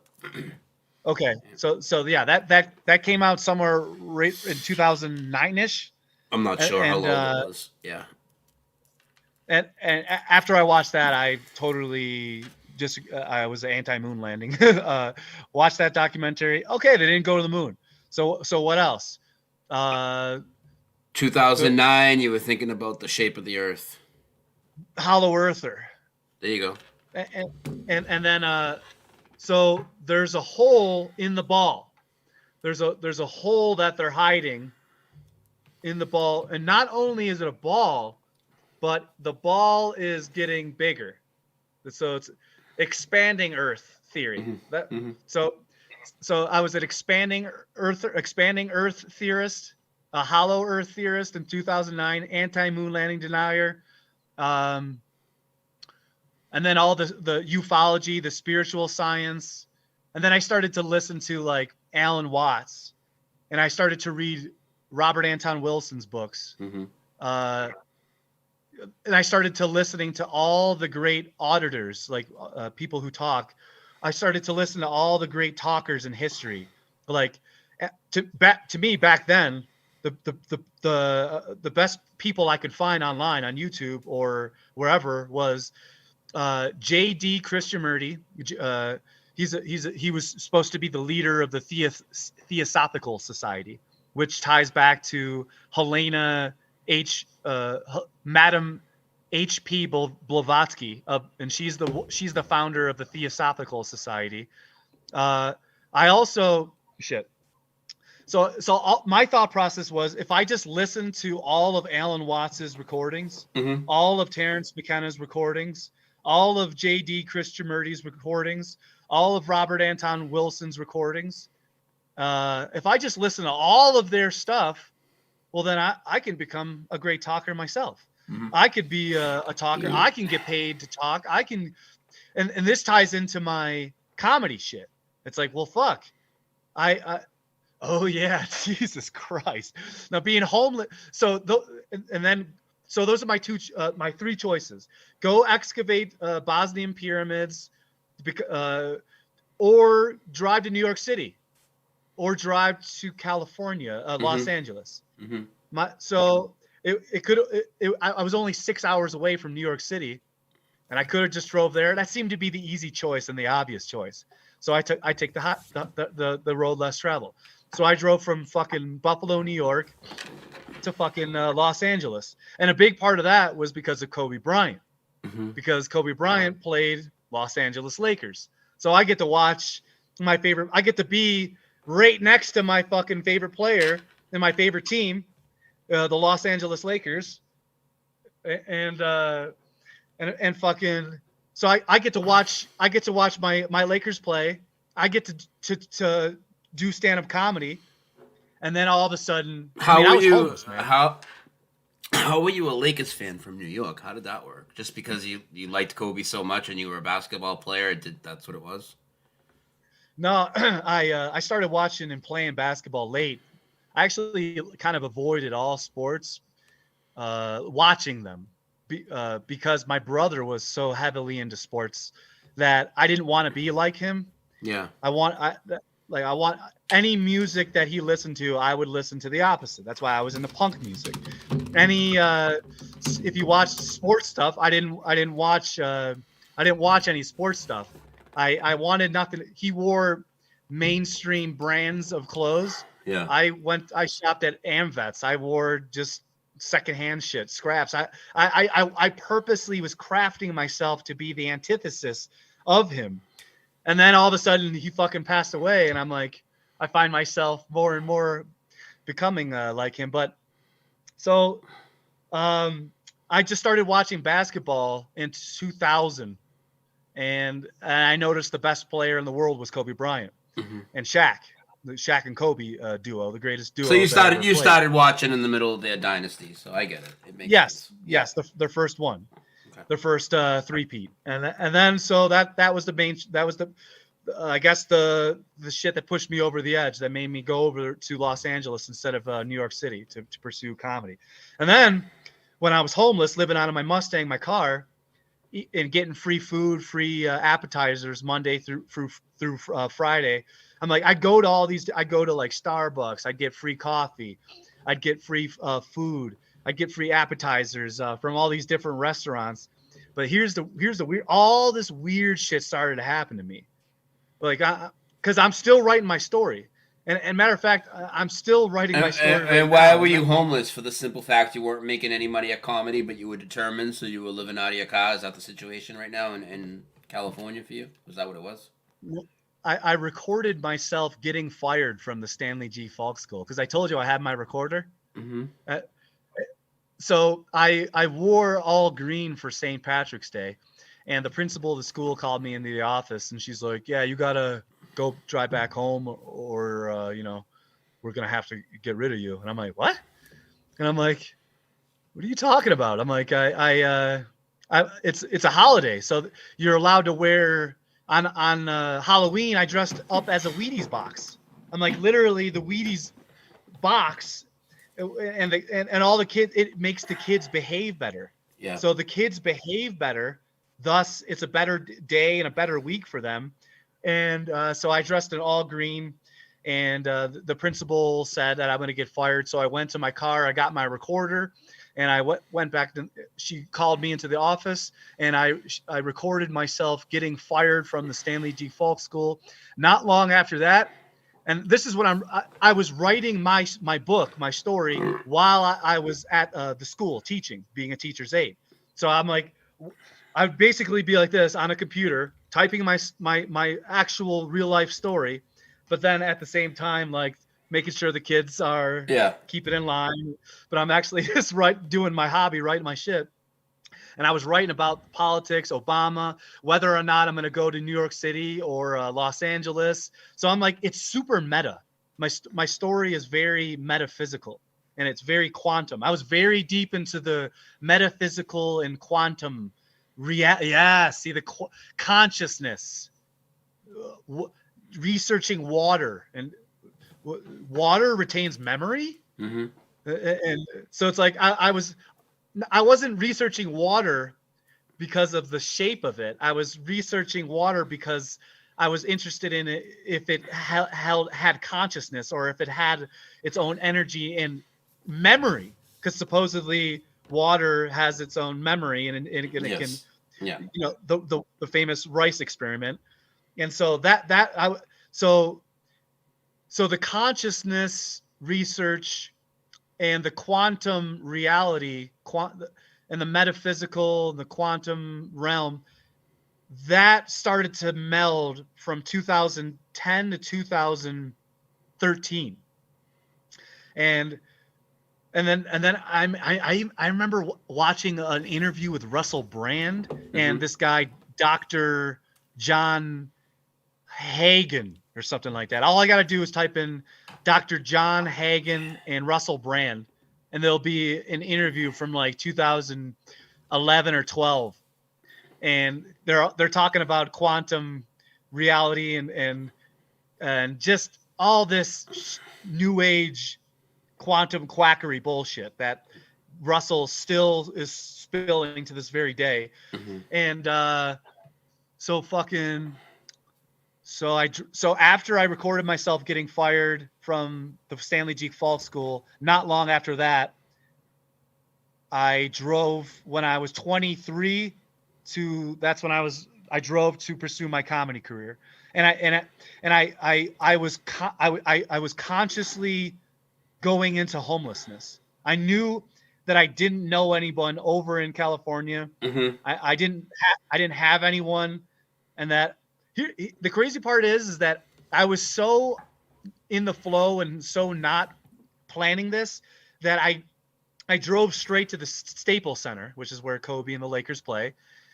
I was using a Polaroid camera at the time. That's how old I'm taking pictures with my Polaroid camera. And I asked the cop that the very first night I get to Los Angeles, I asked the cop, I go, this is how naive I was, Brian. I go, hey, where are the hostels that I could stay at?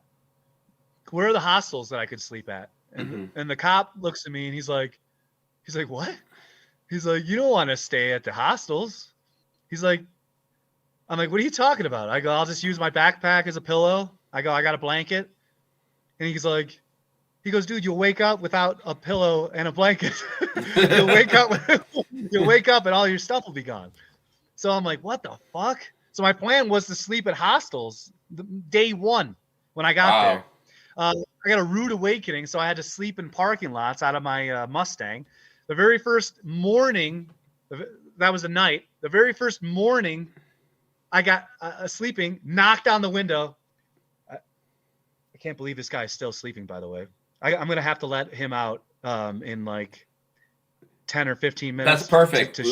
We'll take a break. We'll play a song. And obviously, we're in 2013 now. We know we're going to be heading into a lot more stuff. So before we get there, we'll take a break. But continue with the homelessness and the comedy. So in 2009, that's when I made this decision. So that was 2 years after my brother passed, to go to drive and I drove from Buffalo, New York to Los Angeles. Oh yeah, wake up. I wake up with a cop knocking on my window to wake me up. It's at 6 a.m. and he's like, "Yeah, you can't be here. You're in a parking lot you're not supposed to be in." And I'm like, "What?" So not only could I not sleep at the fucking hostel, I couldn't sleep in a fucking parking lot. So because I'm getting kicked out by the fucking cops. So then I immediately drove to like a Starbucks parking lot and got a little bit more shut eye. So I'm like, it's a rude awakening when you think you're gonna be able to sleep in fucking hostels or in parking lots and shit without any problem, and you're getting fucking, the cops are telling you hostels are not a place where you want to stay, and then the cops are kicking you out of the parking lots that you're trying to fucking stay at in the morning. So, and then all of a sudden, dude, I remember being at the ESPN zone, and that's where I was getting my free meals. And all of a sudden, you got these people in Los Angeles who are flipping signs, or they give away these tickets to all these restaurants, or, oh, you got tickets to Wolfgang Puck's restaurant? Go here. Tickets to go see George Lopez, the comedian? Here. Tickets to go at this this restaurant, or the basketball game. So all of a sudden, some guy comes into the ESPN zone, and he goes, "Hey, do you mind if I sit down?" And I'm like, "Yeah, man, go ahead and sit down." And I go, "Hey, before you say anything, I go, are you about to get married?"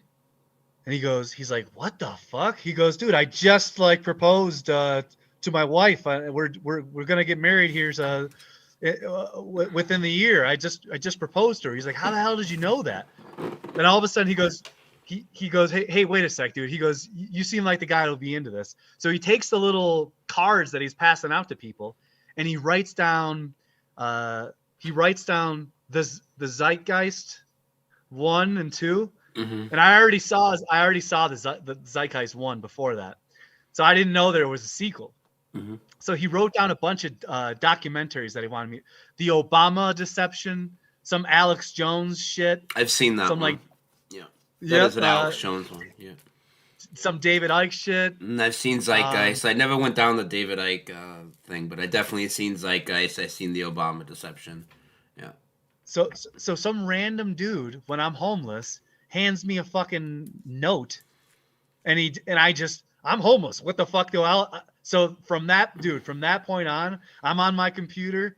I'm just watching every fucking conspiracy documentary, every Zeitgeist 1, 2, 3, Obama Deception, all this fucking. Well, actually, it's like I barely was into the Obama Deception even because I voted for him. So, dude, it started to get crazy with the homeless people. Like I started to create tier levels, like level 0, level 1, 2, 3, 4, 5 of homelessness, because you got psychopaths, man. You got people. It sounds like a tough road. Now I'm glancing at the chat, guys, even though I'm not responding just because we're doing an interview. I got to pay a lot of attention to the guests, but a lot of people have been in that situation. A lot of people have been in that situation, Dan. So yeah, continue with it. The 5 tiers of homelessness, and how long were you homeless? 6 months. Wow! But you were still determined to make it work, and you never turned around and went back home. No, never. I mean, it got to the point where I remember it rained for like 5 days in a row or 6 days in a row, and I was doing comedy at the time. I mean, I was doing comedy on stages with Garrett Morris, an original member from Saturday Night Live, one of the Wayans brothers. I think it was Damon Wayans. Annie Lederman, David Lucas, Jeremiah Watkins, Taylor Tomlinson. And these are now stand-up comedians who are mainstream. These are all Joe Rogan's friends, and these are people who get paid. These are globe Earth comedians now, and these are people that used to be attractive, like women that used to be attractive before they got put through the beast system and turned into disgusting whores. and sex slaves, and they turn into men. These women, that's all they care about is just being accepted by men, and being accepted by society. That's what I wanted. I want to be George Carlin. I want to be Richard Pryor. I want to be Bill Hicks. I could do this. I'm fucking funny. I can. It's like, dude, you actually have to go on stage a lot. Like the most amount of times I went on stage in a year was probably like fucking 20 times. Wow. That's not enough. That's not enough. Yeah. You got to go on stage 100+ times a year to be a professional comedian. And I watched the comedians turn it into a fucking 9-to-5 job. So even my dream job turned into just a job where it's like, I got to get paid. I gotta appease everybody. I got to kiss everyone's ass. I got to make sure everyone fucking likes me. I gotta like practice, and I gotta take shit super seriously. I gotta write joke structure. I gotta practice with other comedians. I gotta write jokes with other comedians. I gotta edit jokes with other comedians and then practice with them. And I gotta go on stage and I gotta fucking perform the shit that I fucking wrote down. And if I don't get it just fucking perfect, then I got hecklers fucking heckling me. And then it's like, what is the fucking point? The whole point of going on stage is to like get everything off your chest, is to be relaxed, is to be almost stress-free, carefree. Why would you want to make a profession of getting stressed out? And then it's comedy is the only only job and profession in the world where you get judged every fucking 15 seconds. Every 15 seconds, if you're not making people laugh, uh-oh. You know, it's been quiet for a whole 30 seconds where I have to fucking listen to somebody else for 30 seconds. It's like, you know how it is, dude. Nobody wants to fucking like. That's why I appreciate this fucking interview so much, because I get to fucking get all this shit out that I've been fucking harboring for so long. That it's like, people on stage, open micers, it's 5 minutes. Yeah. They don't even want to listen to you for 5 minutes, dude. Yeah. To go on a regular open mic, regular open mics are usually 3 to 5 minutes. You can get away with 2 minutes if you're not confident enough to even be on stage for fucking 5 minutes. But it's like, going on stage, they won't even fucking they even 5 minutes of people giving you their attention. If it's not the greatest, most profound it's like, you got to talk about it's like, dude, it's tough making people laugh, man. It really is. And to do it at that level, I don't like having to make people laugh every 30 seconds. I don't like that. If you listen to George Carlin, his later bits and later in his life, dude, there would be minutes of silence. Like 3 minutes of silence. So did where you he's just going on. Did you adjust your style of comedy to make your like longer stories and not have to have that quick type of crowd reaction, so it'd be more suited to what you wanted? Or how did you adjust to that, or did you not adjust? And it just I didn't, man. Now I'm a failed comedian to like the haters. Like to like, yeah, he's just a fucking comedian that or a failed comedian that went out to Hollywood and fucking never made it. And I'm like, dude, I'm still in contact with all of these comedians that I met in 2009 and 2010 and 2011 to 2000. I actually cared about comedy from 2009 to about 2013ish. I actually legitimately cared about it and wanted to be still a comedian, but then I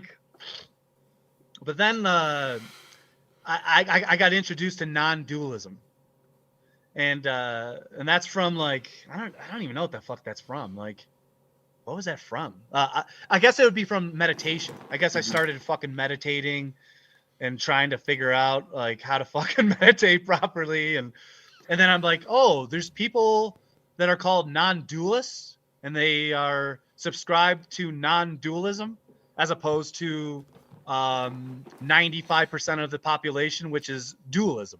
Yeah. Which is black, white, heaven and hell, men and women, left and right. Yeah, it's all dualist. We live in a fucking government, religion, fucking. We live in a dualist. It really strips people of their identity and of critical thought. You give them two choices, one on each opposite side of the spectrum, and there's really nothing in between with all that shit. It's the same thing, same trick over and over, run on humanity. Yep. So, I stumbled across non-dualism. I guess trying to meditate and shit. Yeah, that's when I was like, I was having to I started to like sun gaze. 20, like, what year? What year is all this now? 2013, 2012? 2011 to 2013. Okay. Do you remember the electric universe theory got real popular? Yep. Yep. The UE theory, the electric universe theory. It's still a pretty popular theory, I would say. Absolutely. See, that's the thing, is that all the shit that I was studying pre-2014 when I came out as publicly as a flat earther, because I was studying the flat earth in 2013 and even before that. I have notes and I have receipts of the flat earth all the way back to 2009, 10, 11. Mm-hmm. I brought it up and I was making I'd say people were ostracized and criticized, and people thought that the earth was flat up until recently. And I remember saying that in 2011, 2010-ish. Mm-hmm. And it's like, because I go back on Facebook memories and I could see the shit that I was saying. I'm like, I was saying this shit in 2010, 2009. So all this shit that the flat earth community and the truth seeking community has been researching and regurgitating for the past 10 years is shit that I was studying from 2008 to 2012 to 13. So it's like all that shit that I was studying, all of a sudden it all starts to come back. The electromagnetic universe, this shit's like, that's ether, mm-hmm. reality, consciousness, water, hollow earth, expanding earth.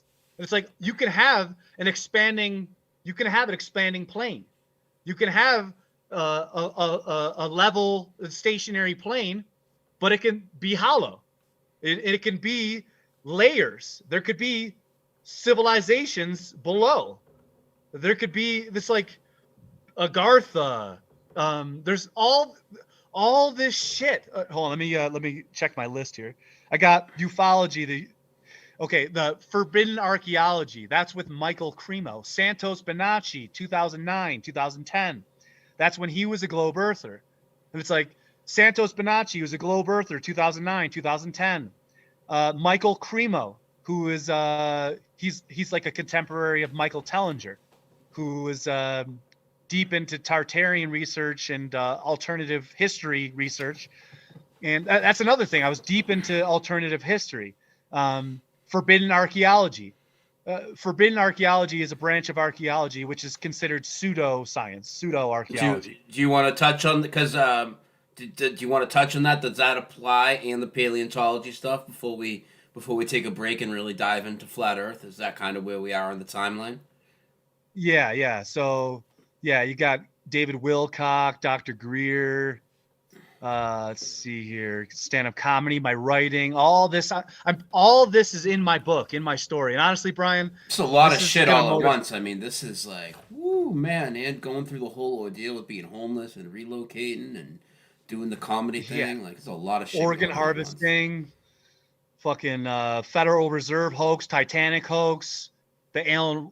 It's like Alan Watts, Terrence McKenna. Psychedelics was heavy. So then like DMT. And of course, when it's appropriate in the timeline here, you're going to tell us how you got the name Flat Earth SubGenius Society and Church of the SubGenius and all that. So yeah, that comes from reading Robert Anton Wilson's books from 2011 to 2013, and then that I'll get to that. Okay. Cool. So okay, you know what? Fuck it, I'll add that. So Robert Anton Wilson is my favorite author, and he's an American author, and he helped popularize the Church of the SubGenius, and he helped popularize and honestly, he is a co-founder of Discordianism. He doesn't get the credit he deserves. The two main co-founders of the Discordian Society are Carrie Thornley and I can't remember the other guy. But so reading Robert Anton Wilson's books, he has a book called Quantum Psychology. Mm-hmm. And in Quantum Psychology, at the end of each chapter, he has you do these experiments, or what he calls extreme brain change exercises. And so this is how I was trying to use consciousness and quantum reality and manifestation, not the law of attraction. I never read that book. I never was interested in it. Even when I was into ufology and spiritual science and all that bullshit, I never fell for the new age. What's it called? The Secret. I never fell for that. Mm-hmm. The Secret. The Secret is you don't need The Secret. You don't need to read that book. I read so at the end of his chapters, he gives you exercises, and one of the I'll give you a quick example. One of the exercises was before I give you the more major one was to see how long it takes to find a quarter on the ground. And so he said, I remember I was walking around homeless and I was trying to find a quarter, and so you find the quarter. And then you write how long it took you write how long it took you to find the quarter, and then you do the exact same experiment except you try to half the time. So then I found the quarter at half the time. So then I have to increase it. So then I said I want to find a $5 bill. So mm-hmm. Then you find a $5 bill on the ground, and then you half the time, and then you find you try to find a $20 bill. So I finished my my homeless stint, and I'm back in Buffalo, and I'm on a date with some chick, and we're walking to go get breakfast in the morning, and a $20 bill flies in front of us, and this is a part of my exercise. And she goes, holy shit! I go, look, $20 bill, and she goes, holy shit! And so I go grab it because we're going to get breakfast. Mm-hmm. So she grabs the $20 bill. And she's like, "Oh my God, that's amazing! Why are you not surprised?" I'm like, "Cause I'm the one looking for it. I'm the one who manifested." Like I made that happen, and I keep making it happen. So I didn't go into the detail. I didn't tell her about the book I was reading, Quantum Psychology, and the exercise. I just wanted the fucking breakfast, and I wanted her to think I was fucking cool as hell, and it worked. So now to the main point. At the one of the exercises said, join 2 new religions. And so me being Mr. Comedian, me being Mr. Funny Man, I joined 2 parody religions. Now, what do you mean? What do you mean by parody religions? Well, the Church of the SubGenius is a real religion. It is actually it pays its own taxes. So they're sponsored by the Universal Life Church. You remember them? No. You can become an ordained minister for the Universal Life Church for $35. Okay. And you can marry people and baptize people. Okay. So I did that. I was a member of the Universal Life Church and an ordained minister for them. And then so the exercise was join 2 new religions. So I didn't want to join Buddhism or Hinduism or whatever. So I joined because I've read so much of Robert Anton Wilson's work. The Church of the SubGenius kept getting brought up, and the Discordians and the Discordian Society kept getting brought up. And so I'm like, I know that there's some way related to religion. So I'm like, all right, well, I'll join the Church of the SubGenius, this parody religion, which takes all existing conspiracies and then combines it into one giant story. Involving Bigfoot, the Yetis, the Hollow Earth. Like the Church of the SubGenius, they believe that they are descendants of the Yetis, and that the Earth is hollow, and that so most of the SubGenius believe in Yetis, Bigfoot, and most of them are hollow earthers. Yet when you bring up flat Earth, people start losing their minds. Isn't that wild? That's fucking crazy. Yeah, it's like, dude, now this is a fringe cult religion of artists, musicians, comedians, like a lot of famous people are SubGeniuses. Elvira, Penn and Teller, Pee Wee Herman, So Nick let me Offerman. ask you, if you call it a fringe cult and you know like flat Earth is way too far for them, like why do you still carry that name? I hate it, and I trust me, and I want to change it. Oh. Okay. Yeah, I've been considering changing it for years now, and I originally wanted to change it to Flat Earth Discordian instead of Flat Earth SubGenius because those are the main two.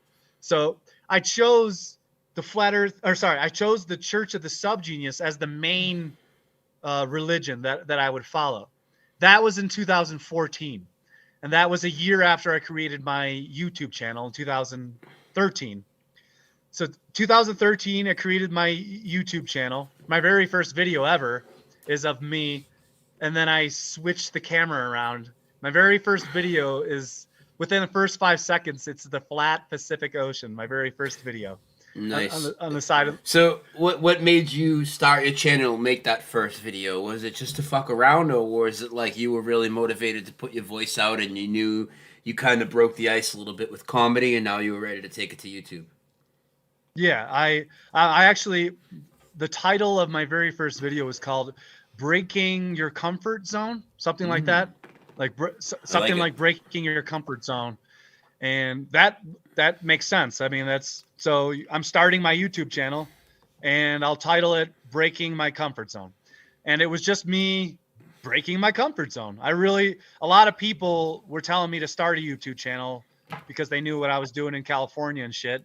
From 2009 to 2012. So they're like, well, you should start a YouTube channel. I'm like, yeah, I know. Everyone keeps telling me that. So I finally did it in 2013. And yeah, dude, I really did want to inspire and motivate. I still do want to motivate and inspire, but it's just not the same way that I did when I started it 10 years ago. 10 years ago. Woo! Wow. I mean, 2023 now, and it's 2013. Sorry, yeah, 2013 when I started it. And so I looked up. I looked up Flat Earth and SubGenius, and there was nothing. There was only one person. I'll be honest. Mm-hmm. There was only one guy who tied in Flat Earth and SubGenius. I don't know where he is now, and I can't really find his videos anymore. I've looked. Who was it? But I was like, I don't know, man. There was one SubGenius who was a flat earther. Oh, and so I'm like, all right. So I'll do the brain change exercise. I joined 2 new religions. So now I'm a member of the Church of the SubGenius. So I had to pay $35, send it into the Church of the SubGenius at subgenius.com. Mm-hmm. They send me a black pamphlet, a black folder full of instructions on how to be a good SubGenius, which is spend all of your money towards the Church of the SubGenius. Get all of the... Sounds like a good business plan to pass around. So, wow, I wonder where the motivation was on that. I thought it was funny. I still think it's funny. And So yeah, there was no Flat Earth SubGenius, so I figured, fuck it, I'll be the Flat Earth SubGenius. Originally, it was only Flat Earth SubGenius. Yeah. And but I added society to make fun of IPS. Oh, Because good. Yeah. Because he had society at the end, Infinite Plane Society. Yeah. So I go, oh, I'm Flat Earth SubGenius Society, and it's like, since he just a copycat of everything that has already been out there, he's just regurgitating it as his own material. So I changed it to Society just to fuck around with him. But I didn't get into Discordianism until heavily until recently. Discordianism is the older brother to the Church of the SubGenius. The Church of the SubGenius was founded 1980-ish, right around 1980-ish. And believe it or not, Brian, the Church of the SubGenius has its hand in the Flat Earth Society. I think the Flat Earth Society was founded by some members of the Church of the SubGenius, because the co-founders of the Church of the SubGenius, which is Ivan Stang and Philo Drummond, who I've talked to personally and made fun of face to face, just on Zoom calls, they don't like me. I got to the very top of the SubGenius. I talked to all the gatekeepers, the keepers of secrets. They literally have keepers of secrets. I mean, they were on a TV show with Mark Maron, Kevin Nealon, Ann Coulter. Like these are political figures. And the SubGenius, it fucking seeps its way into society. It spreads the face of J.R. Bob Dobbs, that smiling guy with a pipe.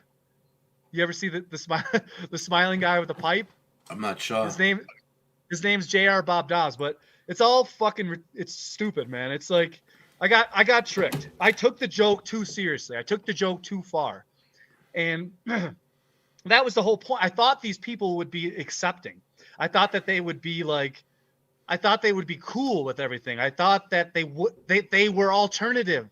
I thought that they were fringe. I thought that they were funny. I thought that they were supposed to be like fellow creators, content creators, but it all blew up in my face because I kept promoting them, and then I got to the top, and then there was a SubGenius documentary that I was involved in that came out recently, and then turns out they fucking hate me. They don't want anything to do with me.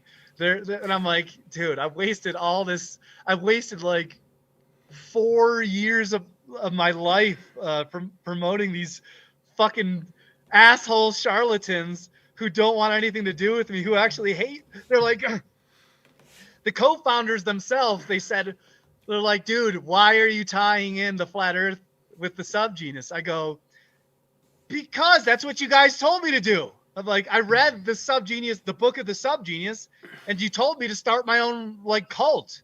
And so that was the Flat Earth SubGenius shit.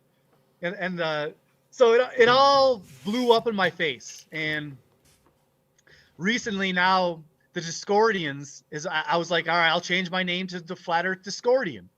But then like I noticed all the Flat Earth people that like shit, like all the main Flat Earth people, they didn't want anything to do with me for the first couple of years because I was involved with the SubGenius and the Discordians. So they thought it was all chaos magic. They thought it was black magic. Oh, he's a black magician. He's a chaos magician. He's a Satanist. And I'm like, what? I'm like, dude, I'm one of the only Flat Earthers talking about exposing Satanism. I'm one of the only Flat Earthers exposing chaos magic. I'm one of the only Flat Earthers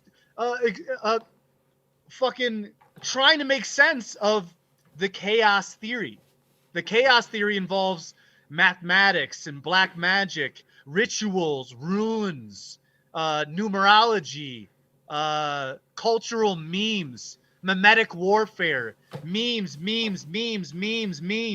I started making my own memes in 2012 and 2013, and taking famous quotes from my most famous favorite people, Alan Watts, Terrence McKenna, Robert Anton Wilson, and then I would put their quotes and on like Miley Cyrus, Lindsay Lohan, the Pope, Barack Obama, and it was hilarious. And I remember when I switched publicly to Flat Earth in 2014. I remember saying to everybody, "Don't you wish I was still fucking making memes about don't you wish I was still superimposing quotes from other people on the?" It's like they believed the quotes that I was putting on. Miley Cyrus said that, and it's like I'd put a Terrence McKenna quote over, and I'd put at the end Miley Cyrus, and then they're like, Miley Cyrus. So I was already tricking people with memes in 2012 and 2013 to tricking them to be smarter, to believe that Lindsay Lohan said that. And it's like, no, you fucking idiots. I'm just using these fucking famous people to get you to read it. Because if I wrote Terrence McKenna or Alan Watts or Robert Anton Wilson or Manly P. Hall or they need the people that they idolize, and it gives them for some crazy reason that'll give it credibility in their eyes. I get the strategy. So how about this? We'll take a quick break. You need to do it with your dog. We'll play a song. I got to use the restroom. We come back and we'll start off when you went public with Flat Earth. How about that? That'll be our kickoff point. Sound good? Sounds good. Yep. Perfect. Everybody, don't go anywhere. We'll be right back. We're going to take 5, and you're watching My Awakening, episode 83, with the Flat Earth SubGenius Society. d.falkenbach. We'll be back. Ready? Okay. Oh, yeah, we ready. Camera? Dude, thanks, man. Yep, rolling. 3, 2, 1. Ay, who been warning y'all before you knew you needed warning? Ay, L-O-B-L. Ay, who been trying to tell you about the system you were born in? Ay, L-O-B-L. L. How's it miscommunication? We don't even communicate. It's easily to see you faking when you overcompensate. Not your whole life, just the things that perpetuate where your heart is and how your brain even formulate what you drinking from and all the bait that you ate. Race wars, viruses, the why you pick your candidates. I question your science and why your kids medicate. Good exercise and diet. You better go and educate. They putting bricks in the city, but they ain't getting no work done. Take it from me, all I do is construction. This is well played, boy. All this destruction. I don't mean from the ones with earthly corruption. Yeah, I smoke a little bit, maybe to function, but I need a whole lot to keep me from punching. Yo, lights out, cause I can't believe the gumption. One day a white power, next day a fist bumping. One day you're rocking out, next day you're Bible thumping. Can't wait for the next trend, bridge jumping. OBL be thumping, never frontin'. Down south chicken dumplings. Only thing crumbling is Babylon and good weed. You better jump in, ain't no gas pumping. When it comes to spacecrafts, all we do is hovering. And you know we never bugging. And you know we still hugging. So if your mandate, ain't your mandate. If his name is Melinda or Bill Gates, put another pie in your face. Hey, Cat O show up, always set the pace. Don't care about first and last place. Hey, who been warning y'all before you knew you needed warning? OBL, OBL. Who been trying to tell you about the system you were born in? OBL, OBL. Earth is not your home, you only visit here, you're foreign. OBL, OBL. Who's still burning Babylon in 2021? OBL, OBL. Get 'em.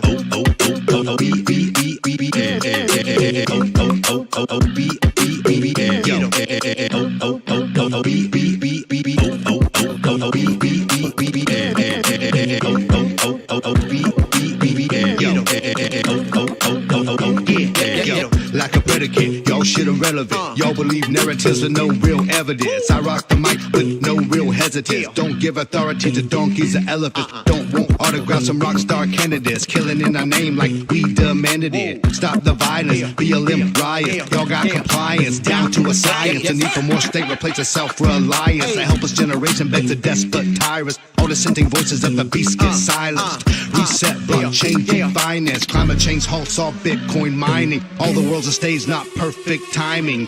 One time for your mind, I'm rhyming. 16 bars, 16 bars. My rhymes are brute strength, they be lifting cars. OBL moving weight like a shifting barge. Keep people overcharged, we be gifting ours. We get paid to love, so we be lifting large. Yo, taking the script and flip the swing, not nothing, some of them mention isn't it worth an mention, intending this, or mention, dropping the sentence, is it worth an mention, energy, bitch, if we give it attention, and that people living on this negative energy becomes a religion, so 16 bars, 16 bars, I rhyme straight gas, come sniff these jars, people overcharged, we be gifting ours, we get paid to love, so we be lifting large, OBL stay afloat like a shipping barge, giving thanks and praises how we get recharged. Who been warning y'all before you knew you needed warning? OBL, OBL. Who been trying to tell you about the system you were born in? OBL, OBL. Earth is not your home, you only visit here, you're foreign. OBL, OBL. Who's the burning Babylon in 2021? L.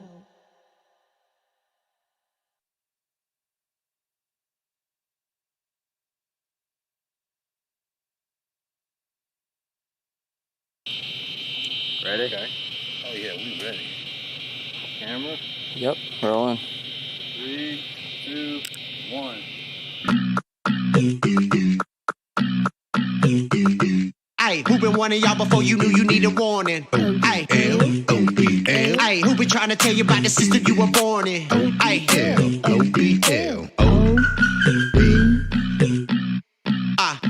L. How's it miscommunication? We don't even communicate. It's easily to see you faking when you overcompensate. Not your whole life, just the things that perpetuate where your heart is and how your brain even formulate. What you drinking from and all the bait that you ate. Race wars, viruses, the why you pick your candidates. I question your science and why your kids medicate. Good exercise and diet. You better go and educate. They putting bricks in the city, but they ain't getting no work done. Take it from me, all I do is construction. This is well played, boy. Did I put the same song on twice? If I did, my bad.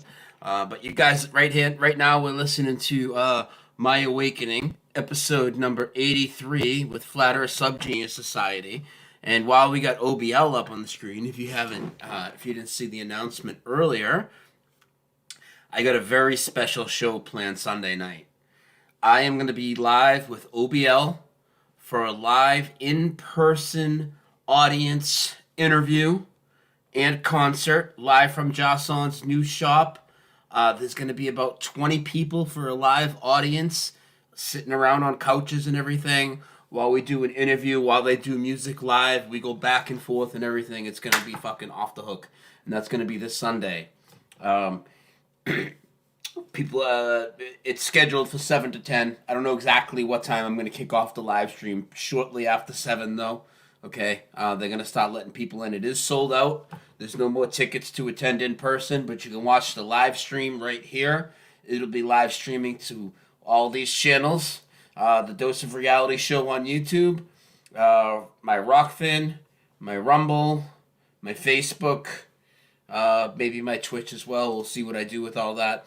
But I'll be live Sunday with OBL for a 3-hour in-person concert and interview that's going to be fucking off the hook. And I was there all day yesterday with them, setting up audio, video, the stream, working with their DJ and everything. It's going to be good sound.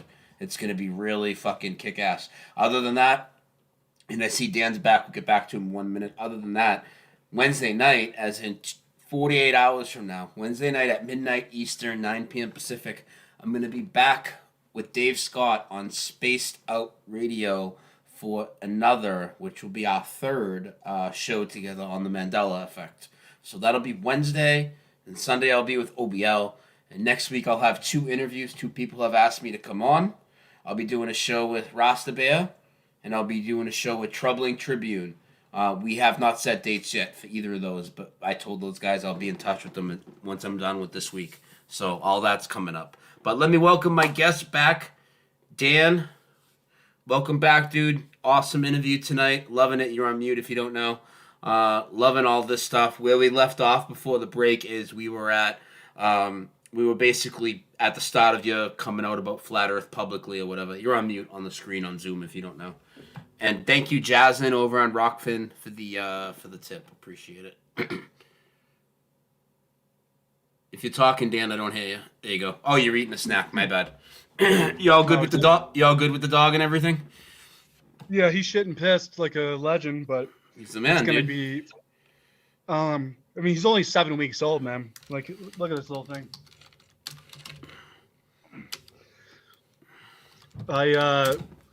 it's going to be hard to keep him calm and without crying, because normally I train him and work him out to get him physically and mentally tired for bedtime. But he'll be all right. He's back into he's playing, but you're gonna hear him. You'll hear him squeal here in a little bit. So I'll try to get through this fast. I know it's a lot, and honestly, I'm barely even getting into anything. I mean, I haven't talked about Earthships. Oh, DMT experience. we're getting into all of it unless you have some sort of time limit. I mean, I was thinking we're gonna go like 4 or 5 hours. I don't know about you. So let's see here. All right. So yeah, Time Cube. You ever hear of Time Cube? No. What is Time Cube? Time Cube which is now run by a SubGenius account, of course. Time Cube it's a flat plane, but it's divided into 4 quarters. So the surface of the Earth is divided into 4 quarters. Each section of the Earth has its own weather system. No, wait, what are we doing here? Is this a theory of yours in 2014, or is this a theory of yours now? What are we talking about here? Or is this just an idea? No, that was I read a book or something called, it was the Truth Contest in 2012. And it was called the Truth. You can look it up now. It's still, there's a shit ton of mystery around it, and the guy that made it died recently. So the Truth Contest. Yeah, there's so. Can I address the chat room real quick? Yeah, dude. Whatever you want. All right, hold on. Let's see here. Hey, chat room. Any questions about anything real quick? So let's see here. Your story, Mr. Anderson says your story has me glued to the screen, man. Peace to you. Thank you, dude. I really appreciate that. All right, keep it going and chill. Stay here because you're with the best. Hell yeah. Fucking Tommy Knight. Let's go Buffalo, Kathy Lewis. It's just there's a lot, and I know I know it's a lot. I mean, I barely have gotten into it. If you think it's too much for people, you don't understand, bro. I mean, these interviews we do, they're always long, and the more the merrier. People want to hear all of it, dude. Like, or they wouldn't be here. So don't feel like we're going in too many directions. We want to hit all of the stuff that brought you to where you are right now, brother. And everybody's story is unique, and so is yours, and it's great. So let's continue. Okay, thanks, dude. All right. Go back to my little notes that I wrote in the Telegram. So yeah, so all these dudes that were previously ball earthers, like Michael Tellinger, Santos Bonacci, they all of a sudden they came out as flat earthers.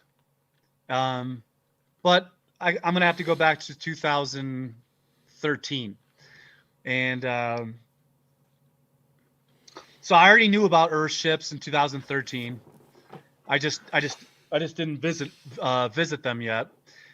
That's when I took I would say probably heavy dose of mushrooms. So I got DMT. I visited. I talked to DMT elves. I was heavy into my spirit animal. I was deep into spiritualism. I wanted to figure out what my spirit guide, my spirit animal was. And turns out it was a fox. So the Esalen Institute.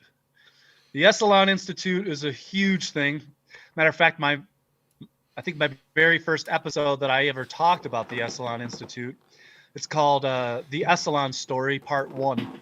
And Antonio Subaratz was on that show. Rest in peace to him. Mm-hmm. And it's like a lot of shit happened there, man. That was in 2013. I went to the Esalen Institute. Yes. So I went to the Esalen Institute in 2013 because apparently it was the CIA headquarters.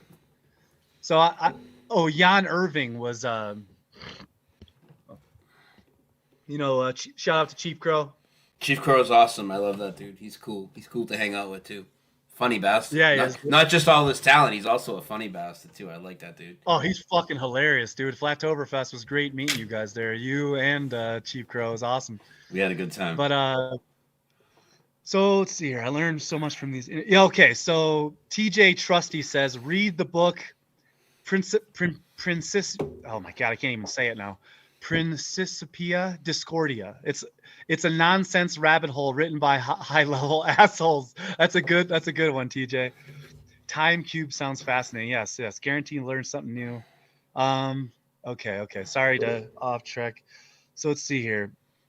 So I remember Jan Irving was very he was into the trivium. And so I was using the trivium. I was also, God, there's so many different things, man. Intelligence squared, meaning intelligence studying intelligence, and if intelligence squared is intelligence studying intelligence, intelligence observing intelligence, it's like me and you. So this is intelligence squared, and everyone watching in the chat room, it's like it's all of our intelligences put together, and we're all observing and witnessing and using our own intelligence to increase our intelligences. Mm-hmm. So that was a really cool thing that I was hooked on. So Jan Irving, he was talking about how the Esalen Institute was the CIA headquarters or some shit like that. So I really don't like people that just talk shit on their armchairs and they don't do anything. Mm-hmm. Like armchair critics. And they don't, like, yep. You travel all over the fucking. You documented yourself without a mask at the beginning of the fucking stupid bullshit. I don't even want to say the shit. It's for like 18 months through it. I mean, constantly 15 flights in a row with no mask to show people. So So you do feel like you're a field worker. You and I, we go out into the field and we do the work. Mm-hmm. We're not just fucking sitting there. Oh, well, this place is these people are a part of the conspiracy, even though I've never met them in real life and I don't know anything about them, and I've never gone to any of the events. And I've never gone to any of these places. I don't travel. I just sit there in my fucking little armchair. I'm a little armchair philosopher. I'm a little armchair critic, and I'm scared to put my life on the line. Oh, you're scared to put your life on the line? You're scared to fucking spend your own money? You're scared of being devoted to something in your life instead of just being, oh well, I'm an armchair critic, and I just was. So that's all I hate. Those people, I fucking hate those people. So I've already forfeited. I already gave up care for my life in 2009 when I was willingly and consciously homeless on the fucking streets next to Skid Row, people pissing and shitting on themselves right in the middle of the fucking sidewalk, and it's like people robbing each other, fucking. So I don't like. So I had to go to. I have to go to the Esalen Institute. I have to go there myself, and see what the conspiracy is all about. I have to go to the Earthship headquarters, which is where I'm at now. I have to go to these places in order and do the work there in order to learn new skills, get new experiences. So instead of me being Jan Irving and sorry, buddy, one sec. Instead of being Jan Irving and just fucking saying, oh, this is I'll create a bubble chart. Look, I got a bubble chart, and this leads to that, and that leads to this, and look, oh god, dude, that stinks. He has a good fart. And fuck me in the goat ass, man.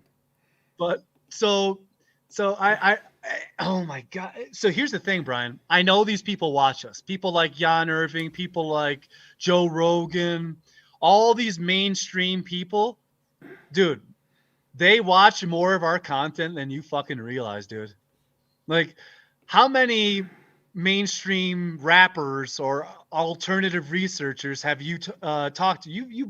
You've talked to plenty of musicians and fucking pretty people who are pretty close to mainstream. Would you, A couple. or at least Yeah, a few, not too many. A few, yeah. I mean, that a few is a lot more than most, dude. A few is a lot more than most. And dude, what I'm telling you is, you'd be surprised at how many of these people like watch your content specifically for Mandela stuff. Like, I'll go to Brian Staveley, Mandela Effect, and it's like, dude, these Joe Rogan type mainstream guys. That's why he was Mr. Joe. You were Mr. Anti-Moon Landing guy, and then Eddie Bravo came out of the woodworks. And just for the record, like when you listen to the Joe Rogan like stuff on the moon landing, like before he flipped, he did legitimately seem like he knew that shit was a hoax. That's why it's so disgusting to see the turnaround and the attack on flat Earth and everything, because when you hear him speak about the moon landing and go on and on about it way back in the day, it's like, wow, that sounds like a rant I would do. You know what I mean? That's what it felt like. It felt very genuine. And then the guy just completely did a 180, you know? It's disgusting. Because he knew what he was talking about, you know? Like, he knew the ins and outs. It wasn't just somebody, you know, like, you could tell that he had looked into the moon landing and knew that it was fake. And I agree, a lot of these people do this. And in fact, I've heard videos come out on larger platforms from people, and I'm like, well, that dude definitely just watched the video I did yesterday.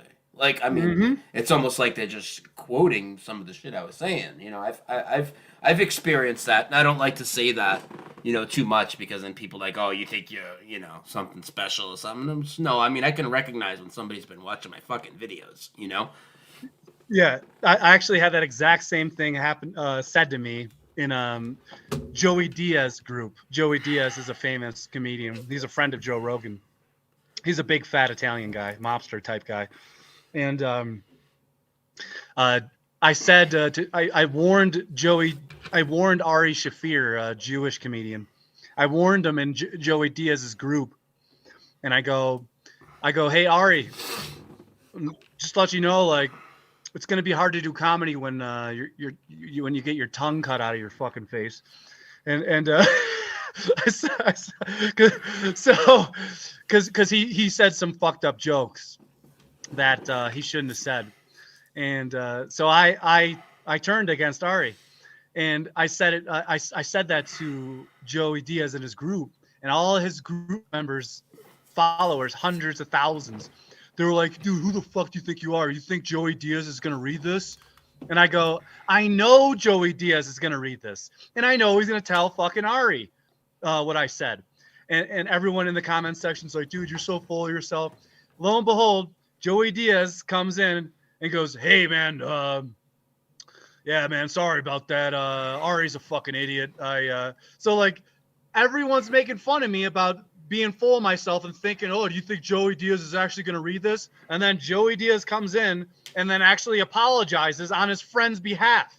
That's how pathetic his friend is that he has to come in and apologize on his behalf for the shit that he said. But yeah, to get back on track. So like, let's see here. Osho, the sex guru. Bhagwan Sri Rajneesh was a huge influence on me. Who the fuck is that? I have no idea who that is. Oh man, he's a famous charlatan, a famous cult leader. But that's the thing. It's like there's a documentary about Osho about his Oregon retreat. Why do you think you were so susceptible to the influence of cult leaders? It's not that I'm susceptible to the influence of cult leaders. It's that I like certain people, and then I find out that they've started their own cults. It's like oh. It kind of sounds like the same. It kind of sounds like the same thing to me. You come out of it, but I mean, you get drawn in. the only difference between a cult and a religion is that a religion has more members. And well, I'm not going to disagree with. I'm not going to disagree with that. Every religion's a fucking cult, for sure, dude. It's just more acceptable by the masses, you know. I'm trying to really think about this and give a. Because Terence McKenna would say, culture is not your friend. Culture is not your friend. And I don't, the cult of personality is basically what Hollywood is. Every single comedian, their fan base, that's his cult. Mm. Like the minor attractive person, MAP, Chris D'Elia. You know who Chris D'Elia is? Is this some diddler? I don't know why. Who is this? I'm so happy you don't know who that is. But Chris D'Elia is a famous comedian. He's Justin Bieber's favorite comedian, if that tells you anything. Okay. And so he. It's like, dude, it's hard to explain, man. Like I did want to be a famous comedian. So by default, I would have, if I would have pursued it, I would have had a cult, the cult following, it's called. The cult following. And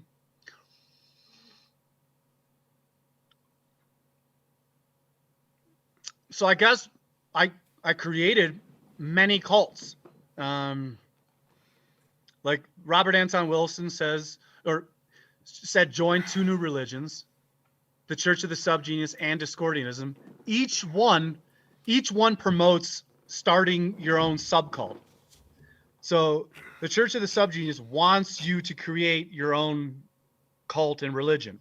The Discordians, the Discordian Society, they want you to create as many sects of Discordianism as possible. And matter of fact, you create the newest Discordian. So there's the Discordian Society. Now there's the new Discordian Society, which I created, and it's actually quite popular already. Like if you type in "new Discordian Society," there will be a bunch of shit that comes up, and it's all recent. But I also just created the newest Discordian Society, which is tied to the new Discordian Society. So it's all about having the most most recent cult that was created, the newest cult. Dude, my voice is starting to shatter. It sounds like ridiculous and childish. It just does. It just sounds ridiculous.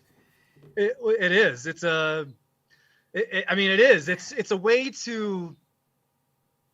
It's a way to express your schizophrenic creativity.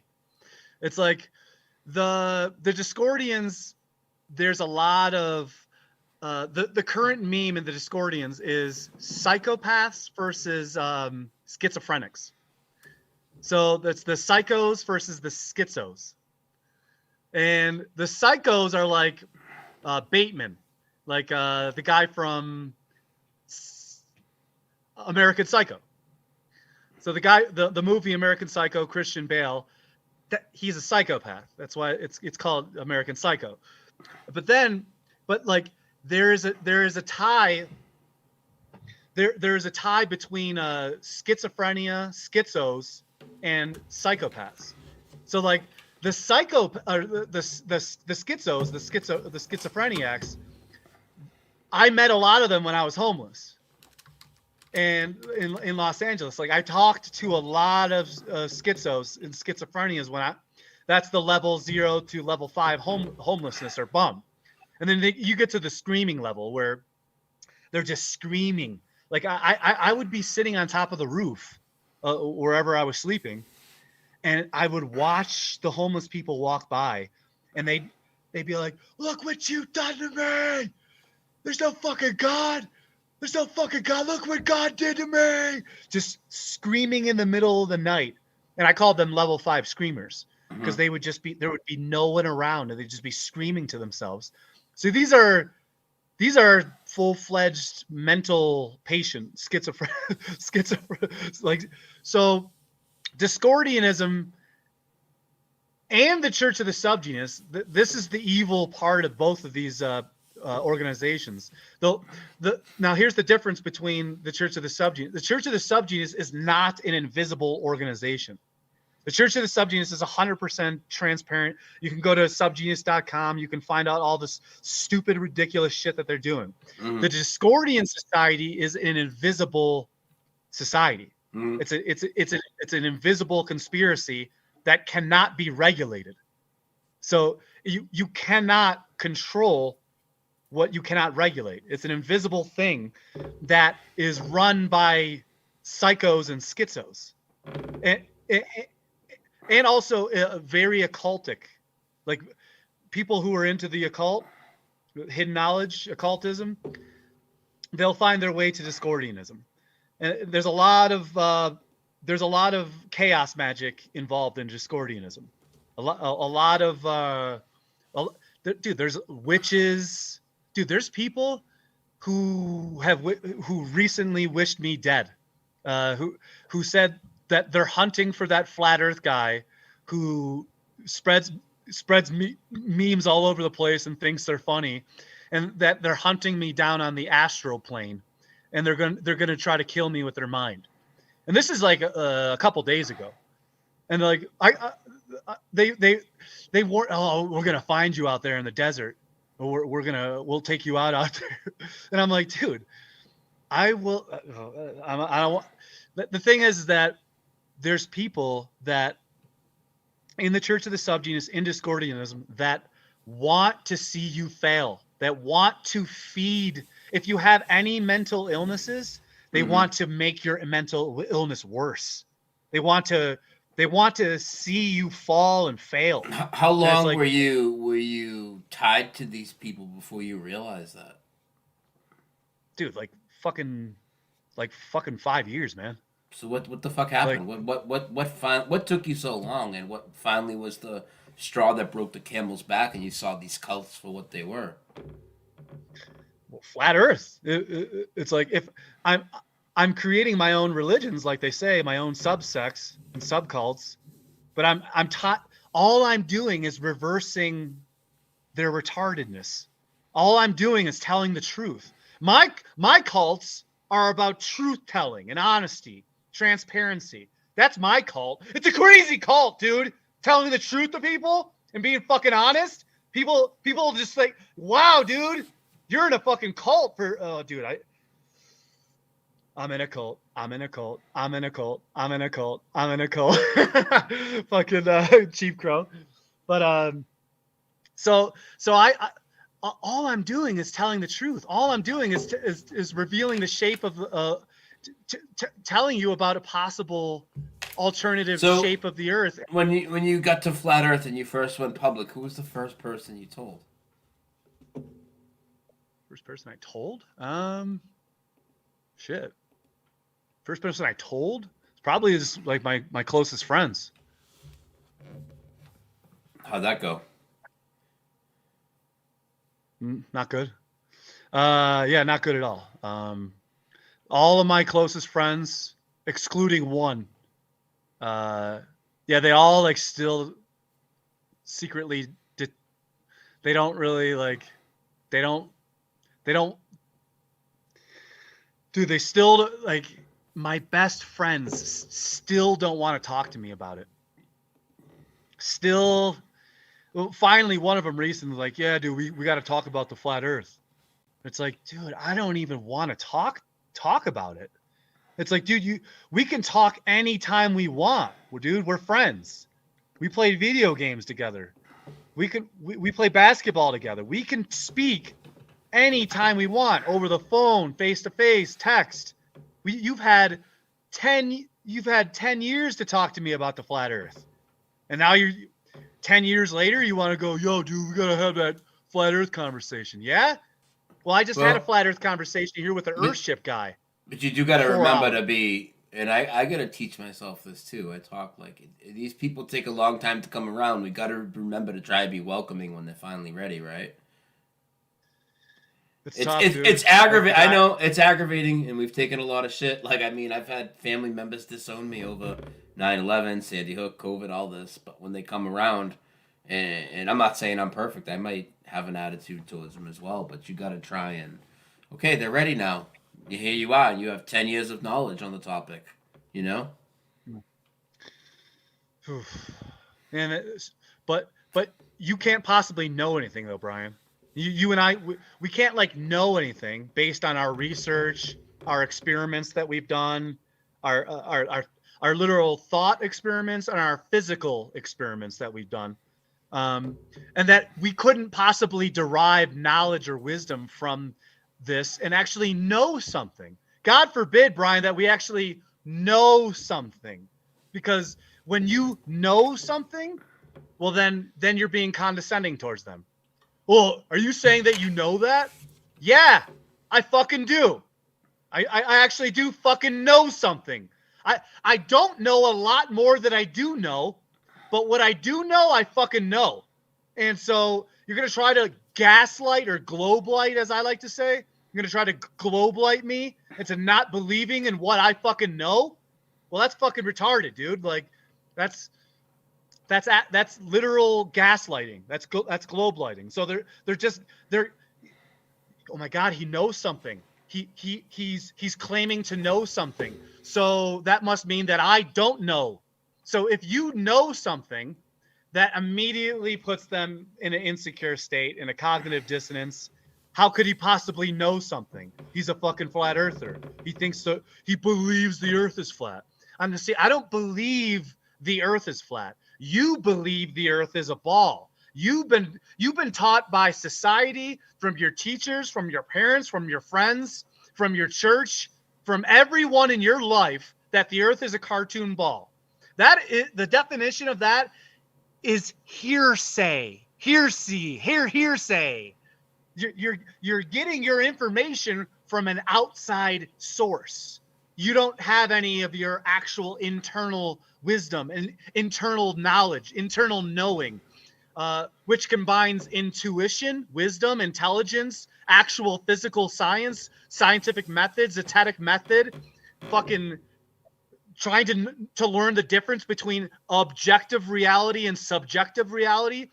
If these are still scientific and philosophical arguments to this very day. To this very day, they don't know if objective reality is even real or not. There's no such thing as objective reality. A man is a woman is a man. There's no such thing as up or down. What do you mean? You should be able to see a plane or a helicopter or a building or a person floating upside down. That's not how it is from the outside view. It's all about perspective. Oh, that's weird. If it's all about perspective, and if there is actual fucking earth curvature, that would mean that there's things standing on top of the fucking ball. Mm-hmm. There's people, there's planes, there's buildings. There's up there. If it's a ball and shit is up here, then that means there has to be shit floating upside down. Yeah. There has to be buildings floating upside down, or buildings upside down. Not floating, but stuck upside down to the underside of the ball. Is what you mean.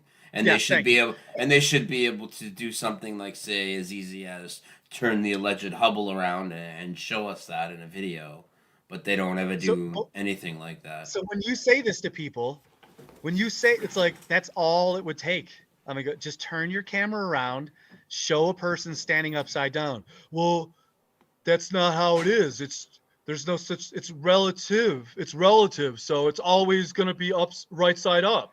It's like, dude, that's the most insane, ridiculous thing ever. I think both. No one you know has ever experienced the earth as a globe. We do not experience that. Elliot Hall is going nuts with quotations there. You see that? Yeah, I do. He's good. He's a friend of mine. I met him in Texas. Hey, when anything doesn't work out, man, it's all relative, baby. It's all relative. And anything you see that you shouldn't's a fucking mirage and everything. And that's my thing too. It's like especially through the flat Earth journey and the Mandela effect. Like those two things, it's like it really teaches you to trust your intuition and your senses and fuck what you've been told. You know, like my God, man. I mean, nobody has ever experienced the globe. Everything you've ever done in your entire life is you've never experienced anything that would make you think it was a globe, right? Like if you could read the mind of an animal right now, Dan. Like if you could talk. What's your dog's name? Beanie. Beanie? Yeah, Beanie. Okay, so Bean, if I was to talk to Bean right now, and he was to talk back to me, and however the fuck that would happen, right? You think that he would think the Earth's a globe? No, of course not. Because people only believe that because they're indoctrinated, not because of anything they've ever experienced. That's why I find it very strange, and you can really see how deep the programming is in people and how people are just complete bots when they can defend this thing that they've never experienced, and they only believe it because the authorities told them, you know? Holy shit, man. Yeah, it is heavy, and it's a lot. It's a complete corruption of the senses, and it preps you for every other lie down the line. If people can convince you the Earth's spinning, but you don't feel it, it looks like the sun and the moon move above you, but really, you know, you're falling backwards and all this bullshit, well, you'll believe everything they say. Science, you know? It hurts their fear. It hurts their feelings, Brian. You can't possibly know something they don't, and if you do, and if you try to explain it to them, even in a polite way, you're being condescending, Brian. Hey, Brian, you're being awful condescending. You think you're superior to me? You think you have a superior... silly dude, I've heard that so many times from my best friends, from strangers. And shit, maybe I was condescending at one point in my life. And shit, maybe I still am sometimes. I'm not fucking perfect. Jesus Christ. But when someone starts asking me about fucking flat Earth, like it just happened recently with the Earthship maintenance guy. He's like, we were having some whiskey, and this is a whole huge part of your thing too, Earthships. But before we dive into that, and while we're talking flat Earth, can you just define what Earthships means for everybody? Earthships are off-grid, self-sustainable homes that collect natural power from the Earth, sunlight, wind, rainwater, and then it recycles it and reuses it in its architecture, and it has its own greenhouse. It heats itself, it cools itself, so it's trying to get you to be more self-sustainable off the grid and to be more accountable for yourself instead of relying on the government, basically. Cool. And so yeah, I was obviously I'm deep. I love that. And shit. So flat Earth. Oh, it's so condescending. So yeah, like I just got into it with this dude here recently, and dude, like we were fine for the first 2 hours. But then, like, now when you say this dude, it's some random dude or somebody you grew up with, or who's this dude? No, it's the maintenance guy. It's one of the maintenance guy for the Earthships. Okay. He's got to go around and fix all the Earthship problems and shit. There's not many of maintenance. So guys, he's into the Earthships and stuff, but he's still anti-flat Earth. Yeah. There's dude. When I first came here, that's interesting. You would think he'd be pretty open to something like that by that point. You know, you're to the point where you're like living off grid and all this. Like you would think you probably know you don't live on a globe, but I guess not. I guess even that crowd has a huge hard time with it. Yeah, absolutely. Especially, it's interesting too because they use the sun, the path of the sun, to power the Earthship. The Earthship has to be built facing south. So that means when the sun comes up, it's like you can store the most solar power in the batteries because the sun is collecting in the solar panels, and so it uses flat Earth. It uses the flat Earth. What's it called? Dynamics. It uses the flat Earth dynamics with the architecture to build the architecture of the Earthships. It's clearly a flattened station, and they call it they say gravity fed. when they're talking about water. Yeah. They're talking about how the water travels. It goes, it's gravity fed. And I go, no, it's not. It's density fed. The water just goes to the path of least resistance. It must find its equilibrium. So it'll always find its level. Matter of fact, in 2018, they found out that I was a flat earther in 2018. And I started to get into it heavy with the top engineer and architect in my class. And so it's the smartest architect and engineer, and then versus me, and we're in the desert pounding tires with dirt, and he started to get into it with me, and so yeah, I turned into a comedy character, and I started making fun of him about how he gets his science from Simpsons episodes, about how he sees the toilet spin in a certain direction, so therefore that must mean that Earth is a spinning pear globe. And I'm like, I just kept repeating and getting louder and louder. I'm like, I'm a smart architect and engineer. I look in the toilet, it spins this way, and so that must mean that the Earth is this. And he was losing. Everyone in the classroom stopped working, and was just looking at us arguing. And the main foreman, he had to call a break because we were like close to fighting. And well, he was close to fighting me. I'm not going to fight someone unless unless it's quite obvious that they're going to attack me. Yeah. So he called a break, and I asked the foreman. He goes, Dan, you're not allowed to talk about flat Earth anymore on the site. And I go, dude. I wasn't even the one that brought it up. And I'm like, so, and that really, like, that fucking, that sucked, dude. Like, I went out to the middle of the fucking desert to build airships, and I paid money, and I'm not even allowed to talk about fucking certain shit that I deem as important. That shit fucking pissed me off really bad. And then all of a sudden people were like threatening my life, coming up to me and be like, you don't know what we do. You don't know what. You serious, dude? Yeah. And I'm like, fuck, that really kind of ruined my experience. And like, I didn't have anyone. I'm by myself, and all of a sudden I got fucking Russians and there's international people here. And dude, I had to put bottles in front of my door. So like when they open up the door, it hits the bottle and I can grab my fucking knife real quick.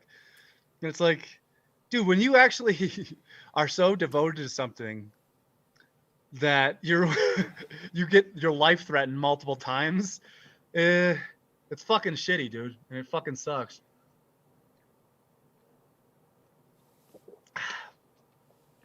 The Esalen Institute, back in 2014, that's when I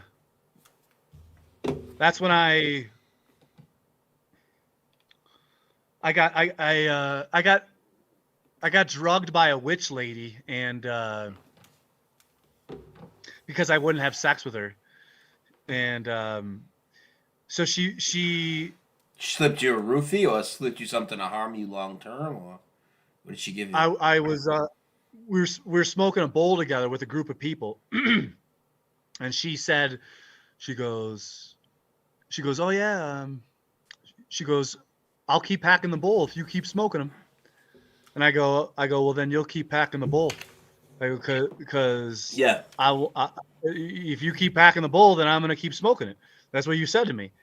So we smoked. The whole entire circle left. All the people they all got high and they all dispersed, and we were the only two left. This is 2013. Sorry. And she goes, she obviously lived on the Esalen grounds, and she goes, out of all the time I've been here, all the people I've smoked with, I've never smoked with someone who could keep up with me. And I'm like, well, here I am. And So then it started to get like tense, and like she started clearly making some sort of move, sexual stuff. And she's like, "So what are you like trying to do?" And I go, "Oh no." I go, "You're mistaking my politeness with flirtatiousness." Instant enemy. Instant enemy.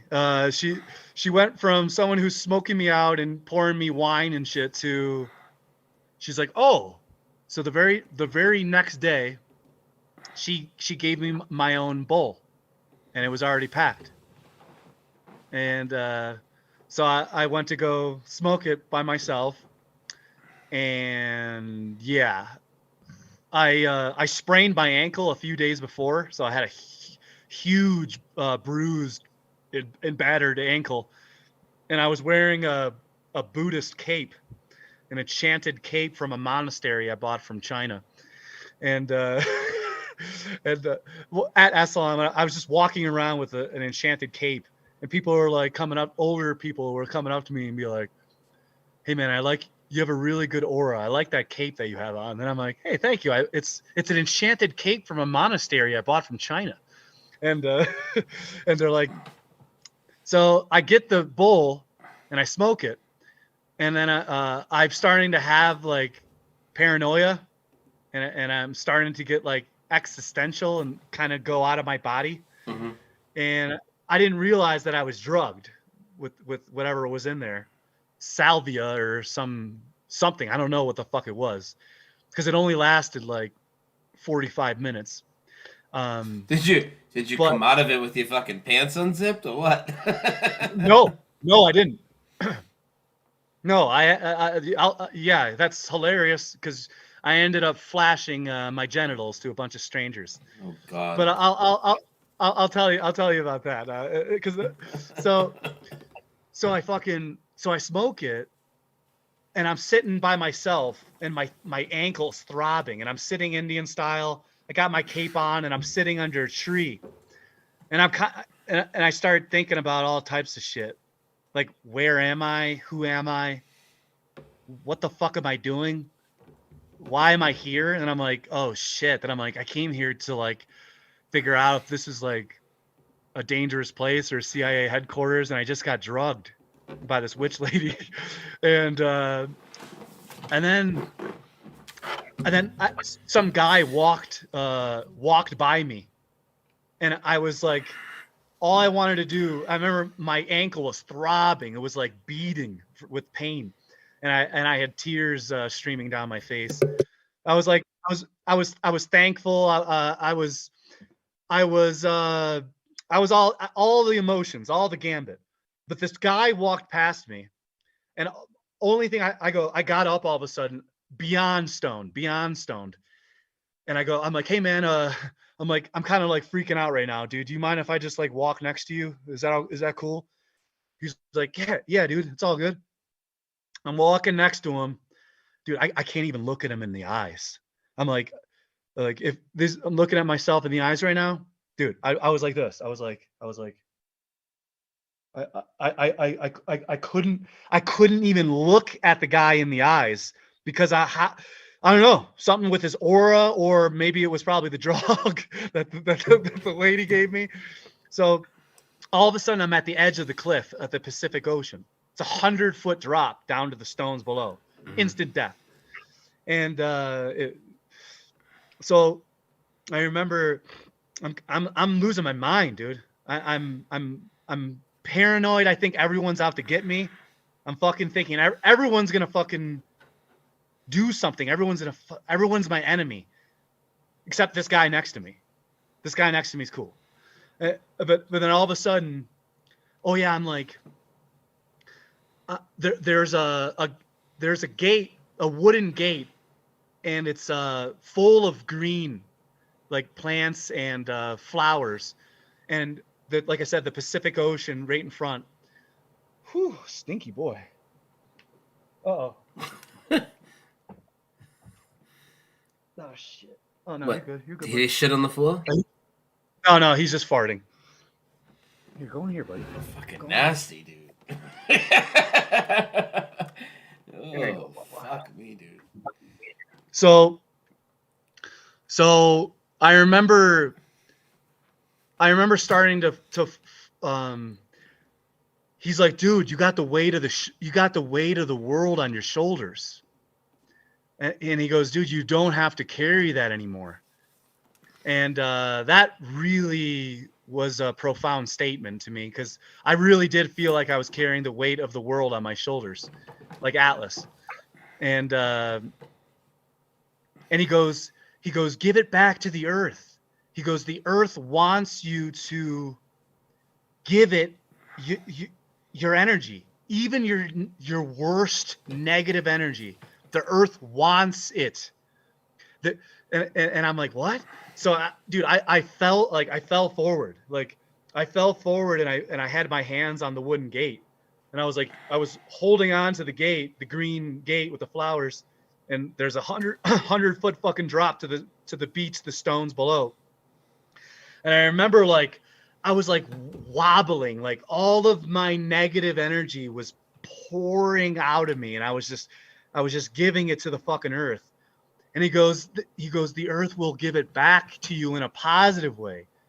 It's like there's these meditators that meditate under trees and shit, and it's like they sit here's a tree, and they sit Indian style underneath the tree, or lotus position, and it creates some sort of cyclical cycle where they're giving the earth and the tree all their negative energy, and then the tree and the earth gives it back to you and charges you up like a battery. Mm-hmm. And so it gives it back, transmutes it in a positive, it transmutes your negative energy in a positive. And so that's what I got from what he was saying. Give the earth your negative energy. This is while all I'm tripping on that bowl, whatever the fucking shit she gave me. So I'm like, I'm weeping, crying. I'm crying. I'm like, oh, just fucking like one of those, like a scene from a movie. I'm just like, oh, like fucking Highlander just got chopped off a head and he's like getting charged up.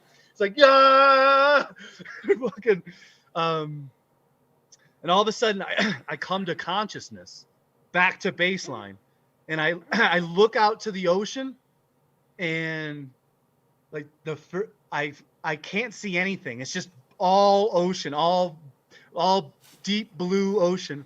But the first thing that I focus on is two seals, and the seals are swimming. They're face to face, like two lover seals, and they're like floating and staring at each other in the most calm, serene, loving, most beautiful scene moment, one of the most beautiful moments of my life. And what it was so profound because swimming in the ocean is one of my deepest fears, is swimming in the Really? deep ocean. And so it's like I'm going through this existential paranoid crisis. I'm at the Esalen Institute. I'm there to find out if it's like they say that they will MK Ultra program you there. Well, was this my programming? Was this what they did to me? Because less than a year later, I was public with Flat Earth. So did they MK Ultra me into becoming a flat earther? But back to the main point. So I was just crying, and the beauty of those seals swimming in my deepest fear. And all of a sudden I hear a cock of a gun next to my head. Now this is the most important choice that you'll ever have to make. The guy, remember that guy? Yeah. The guy that I walked next to? Well, I thought he and I were cool. He had a gun to your head? Either I was on drugs and imagined it, or he really did. Either way, I thought he did. And so I'm sitting there like this, and I go, remember, I can't look at him. I go, if I look at him, he's gonna shoot me. I refuse to look at him. I refuse. My logic in my head, it's like a cartoon. You wouldn't punch a guy with glasses now, would you? It's like you wouldn't shoot a guy in the head who didn't even look at you, would you? It's like I'm like, he's not gonna shoot me if I look at him. I'll just turn around and walk away. So I literally started to act like a chicken. I started to go like to literally act like a chicken. And dude, I was on the ground. I was on the ground, staring at the ground with my face on the concrete. My face, and I was using my nails. Dude, I thought I was about to get killed. I thought this guy pulled a fucking gun on me. I'm acting like a chicken. And then I remembered shit that Terrence McKenna said. He said that that this some sort of giant alien intelligence test. And I'm like, yo, is everyone here an alien at the Esalen Institute? I'm like, everyone's a fucking alien. And I'm like, I remember, and then I looked over, and the witch lady who drugged me is sitting on a rock 20 feet away from me, watching the whole thing, watching me freak out. I didn't even know she was there watching. I didn't even know she was there watching the whole thing. So then I walked up to her. I sat down right next to her on the rock, and I go, is this because I don't know your name? You don't have to do this. I'm saying this to her. You don't have to do this. Is this because I don't know your name? I forgot your name? And earlier, the very first day I got there, I was walking down the hill with one of the maintenance guys there, and we introduced one another. And I go, yeah, my name's Dan, if that even matters. And then I immediately sprained my ankle. That's where I got the sprained ankle from. And so I was like, oh, fuck. I guess it does matter that I remember your name. And so I thought that because I didn't remember her name and that because I refused her sexual offer, that she drugged me and then she was going to kill me. And so that this dude next to me, who I thought had a fucking gun, he's all of a sudden gone. He's gone. He's not there. It's just me and the witch lady. But the alien intelligence test now, all of a sudden, I feel like I'm in contact with a high intelligence, a higher alien intelligence.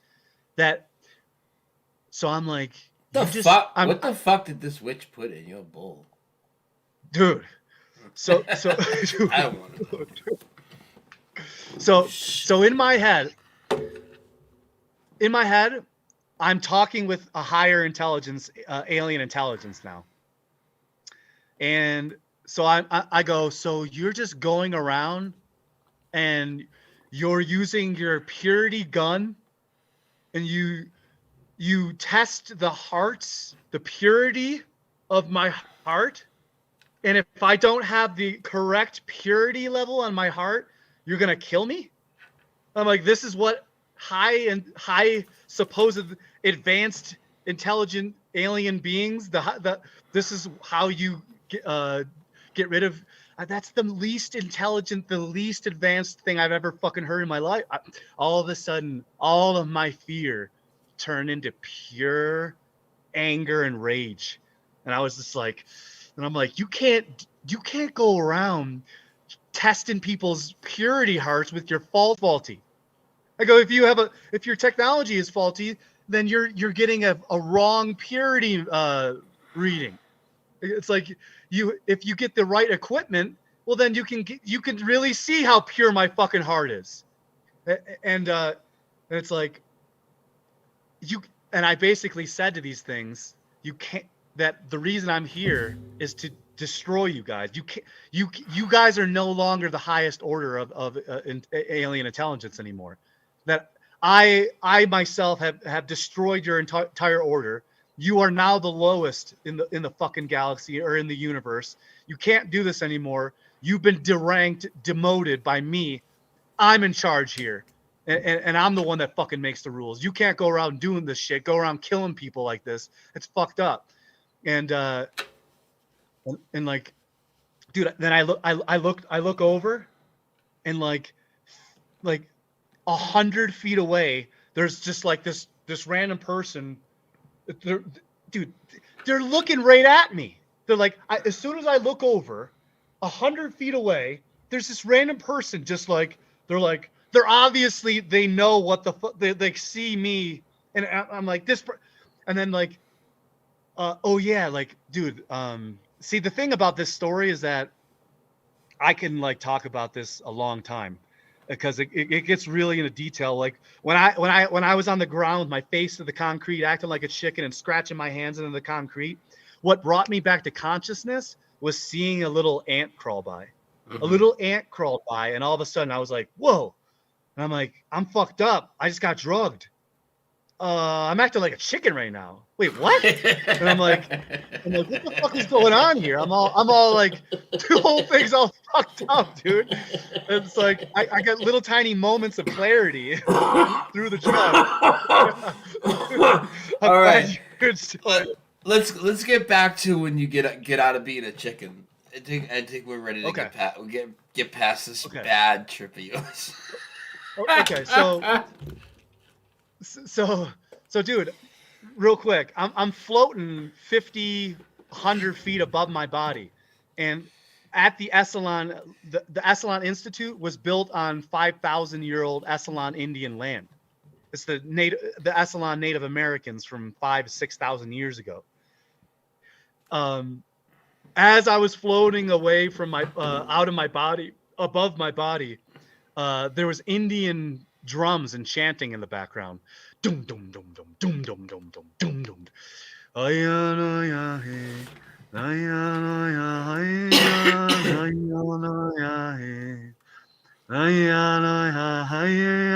There's this fucking Indian chanting going on.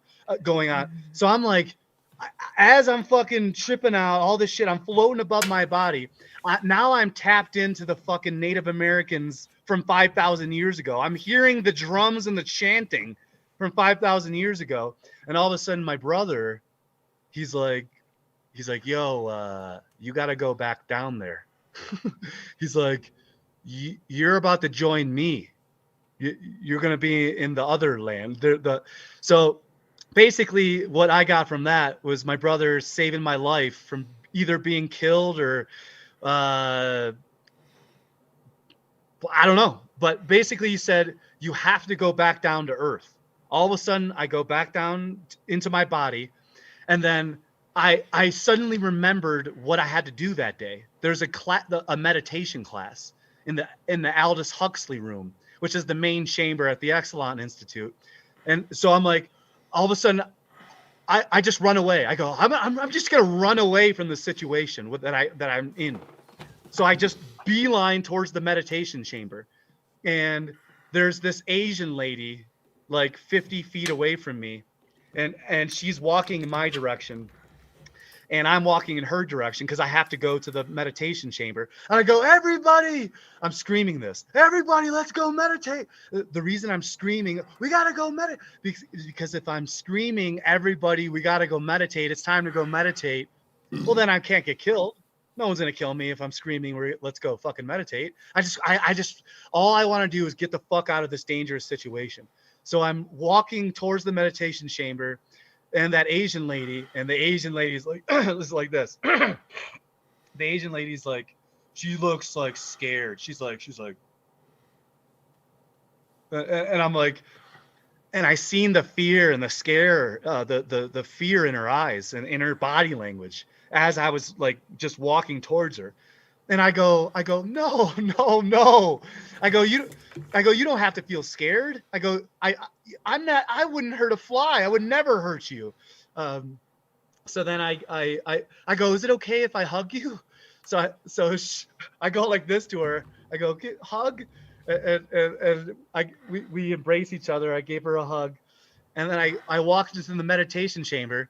The whole entire class is sitting on pillows mid meditation, and so I interrupted a meditation, a guided meditation at a spiritual resort, and I walked in there and I'm having an existential crisis and a paranoid schizophrenic meltdown, and a pure nervous breakdown, a brief bout of psychosis. And so I walk in there. I don't know anyone. The whole room is staring at me. There's 40 to 50 people mid meditation. Everyone's just like looking at me. And I walk in there and I go, now this is where it gets funny, Brian. This is where the part where you said, I hope you walked out of there with your pants on. No, this is what happened. So I'm standing there at the entrance, and I go, don't mind me, and I pull down my pants, flashing my genitals. I don't know why. I put a pillow on the floor, and then I sat down bare-assed on the meditation pillow. And then I did this, and then I went, I don't want to. And then I lifted my legs up like this. so I flashed an entire. I pulled down my pants in front of 40 or 50 meditators in the Aldous Huxley meditation chamber at the Esalen Institute, which probably is still talked about to this day. I'm sure it is, dude. And then you leaned back and showed him your fucking brown eye, dude. Like, what the fuck is wrong with you, man? Dude, I got drugged. That was the only thing that was keeping me alive. And in my head. So when I stood back up after showing everyone my brown eye, so now I'm sitting bare-assed, and I'm looking around. I don't know anyone there. All of a sudden, I get I come eye to eye contact with one of my roommates that I was staying with at the Alan Watts residence, and he goes like this. He looks at me. He goes, "Dude, what the fuck are you doing?" And I'm like, all of a sudden, like 3 security guards are on me, and I'm like fighting them off with my legs and arms, and all of a sudden, missing time. I don't. All of a sudden, I'm outside of the room I just went in. The time, about 15-20 minutes went by, because when I went in there, the sun was going down, and then or going away. But then when I left, after the security guards came, all of a sudden, that's the last thing I remember, was the security guards on me, and then all of a sudden, I'm walking backwards. I'm like this. I'm walking backwards, and I'm going. There's 2 groundskeepers in front of me. There's the main guy and the other guy. The one guy I'm still in contact with. The one guy, he's the main groundskeeper for the Esalen grounds. He goes, I'm walking backwards. He goes, have you ever had a mental breakdown before? Or yeah, and as soon as he asked that question, I came back to consciousness. I go, no, but I've taught many children who have had mental breakdowns and stuff. Like, I remember teaching the kids at the folk school with the mental and emotional and spiritual issues. And I go, no, but I used to be a teacher who used to deal with these kids. And it's like, dude, this guy's eyes were the purest blue I've ever seen. Oh, yeah. So I'm like, the alien intelligence test comes back in. I'm like, so this dude's a fucking alien, obviously. Look at his giant. Oh, great. Look at his giant blue eyes. And so I'm walking backwards, and I still think these guys are out to get me. Dude, I'm having a pure mental fucking breakdown.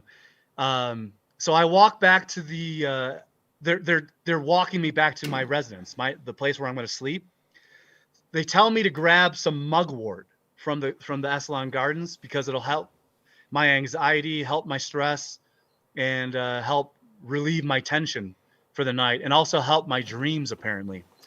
So I woke up in the middle. I walked to the garden. I grabbed the mugwort. I put it underneath my pillow because they told me to.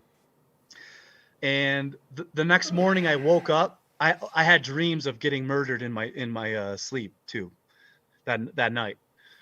And so I woke up the next morning, and my roommate is there's only two. There was 5 of us in there, but everyone else left, and there was only one guy. The roommate comes up to me. He goes, dude. He goes, are you all right? He goes, what the fuck happened to you last night? I go, I don't fucking know. I got fucking drugged by a witch lady. He goes, dude, you were screaming all night in your sleep. Like, dude, I was screaming in my sleep. Dude, this whole thing sounds like the worst experience ever, dude. It was fucking not good. All right. But yeah, that day I walked down to the circle in my classroom because we're supposed to have a little bit of therapy before we do our class. And so I'm walking to the circle, and obviously everyone knows what the fuck I did last night. And dude, you had your asshole up in the air. Yeah, they know. So I'm like, dude, I'm feeling so low energy, and so I'm like this. I'm walking up to the circle like this. So I'm walking up to the circle, and all of a sudden, a lady in the circle in my classroom, she starts crying. She goes, why don't you call your mother? And I'm like, what the fuck? And I'm like, I haven't called my mother in so long. I'm like, how the fuck did she know that? She just blurted it out. She starts crying. Why don't you call your mother? And I go, I gotta fucking go. I turned around away, and I just started to walk away from the fucking. So, the class that I was in was gardening, a gardening class. So it was led by a couple. So one of the couples, the dude, he comes up. I could barely walk. He put his fucking arm around me, and because I almost collapsed. And he puts his arm around me to walk me down to the baths to there's a natural healing sulfur springs. And I'm like, I'm gonna go to the bath. I'm gonna take a bath. I'm gonna go in the healing bath. That's the only thing I can think. So he's literally like carrying me like I have an Achilles injury down to the fucking dude. I can't even take off my clothes. I go like this. I'm going like this. I'm like. Dude, so he has to help me fucking because I'm trying to get down to my fucking my swimming trunks or underwear to go in the fucking and wait a minute, motherfucker, dude. So I take so the very first night I was at Esalen, the very first night I showed up, they go, yeah, you're allowed to walk the grounds. You can walk freely, do whatever you want. So I walk into the sulfur baths, and I have swimming trunks on. I have a flashlight on my head, and I'm going like this, looking at everyone. Everyone is naked, and I'm walking down there with my swimming trunks on and a flashlight, and I'm flashing everywhere I look. Everyone's naked. And I'm like, well, I feel really stupid right now. I'm like, I have my fucking swimming trunks on, and I'm flashing light on these people that want privacy. I felt like really dumb. So I got in a one of the baths by myself, and all of a sudden these 2 extremely attractive ladies come in, and they're fucking taking off their tops, and I'm like, oh wow, this is a lot. And then I'm like. The one chick is flirting with me, and the other chick is like, she's like, I don't like this guy. She's saying it to her friend, and I'm like, what? I'm like, what the fuck did I do? This is when this was pre-drug Dan when I had consciousness, and so I go. They're like, "Why'd you come here?" I go, "I came here because." I go, "Did you guys ever hear about the conspiracies about this place?" And they're like, "No." I go, "Yeah, well, apparently it's like MK Ultra headquarters, or the CIA headquarters." And the one chick's like, "Yeah, I don't like this guy. I don't." And the other chick was like interested, but okay. So I had just gave you that little context. So now I'm back. The guy carries me down there, helps me take off my clothes. I go into the bath. Into one of the baths. I'm naked. He's naked, and there's a fucking 100-foot cliff behind me again. So, dude, I had electricity surrounding my lips, my fingers. I was like this. I was in the bath. I was like this. I was like, all of a sudden, I'm like, dude, I couldn't. My shit was all moving. I'm like, yo, what fucking? I'm like, I'm getting all like cramped up, and I'm like, yo, what the fuck is going on here? So I dunk my whole head into the fucking, and then I think he's gonna kill me. I'm like, this dude's gonna fucking kill me. So too. how long did it take you to totally leave this fucking hellhole of a place? Well, I was there for like 6 days. Yeah. And I didn't leave that paranoia for about 2 weeks after I left. Yeah. Like I went back home, and I went back home and I was like partially telepathic. Like I had dinner with one of my friends back home, and I could hear the waitress's thoughts. Like, and I'm like there, and I'm like, I still was in a paranoid mode. And I asked my friend who I had dinner or lunch with years later, one of my best friends. I go, dude, did you know that I was like freaking out? Like I could hear everyone's thoughts at the fucking restaurant. He's like, dude, I thought you were like one of the most calm I've ever seen you. But dude, I'll wrap up the Esalen shit real quick, because it's still prevalent to this day. But let me just wrap it up. So I thought that the dude was gonna fucking kill me, and then after I dunked myself, I look over, and I seen a security guard like this. He was like behind a wall, and he was like making sure that I wasn't doing anything bad, and that freaked me out so much. That was like almost confirmation. I'm like, I am being monitored. I am being watched. And I'm like, so then I went to go take a shower. So I'm taking a shower naked, obviously, and I'm freaking out still. And all of a sudden I see a little fucking ant on the wall. Again, that ant. I see the ant, and it brings me back to consciousness again. And I'm like, dude, I'm still like freaking out from yesterday. I'm like, it's been a day after she did this, and I'm still like feeling the effects of this. So I turn around, and there's another dude showering behind me. This guy has the smallest micro penis I've ever seen, ever. I mean, it was like a clitoris, dude. It was like it made a thimble would be big. Like a little thimble, that is bigger than his dick. And I go like this. I go, dude, I walked up to him, and I gave him a hug. Both of us were naked. I don't even know who the fuck this guy is. All I knew was I felt sorry for him, and that he had to deal with having that small of a dick. And I gave him a hug, and then I walked out, and the dude who was helping me, I go like this. I look down. Dude, this guy had a nice hog on him. I go, dude, you got a nice hog on you. And he's like, thanks, man.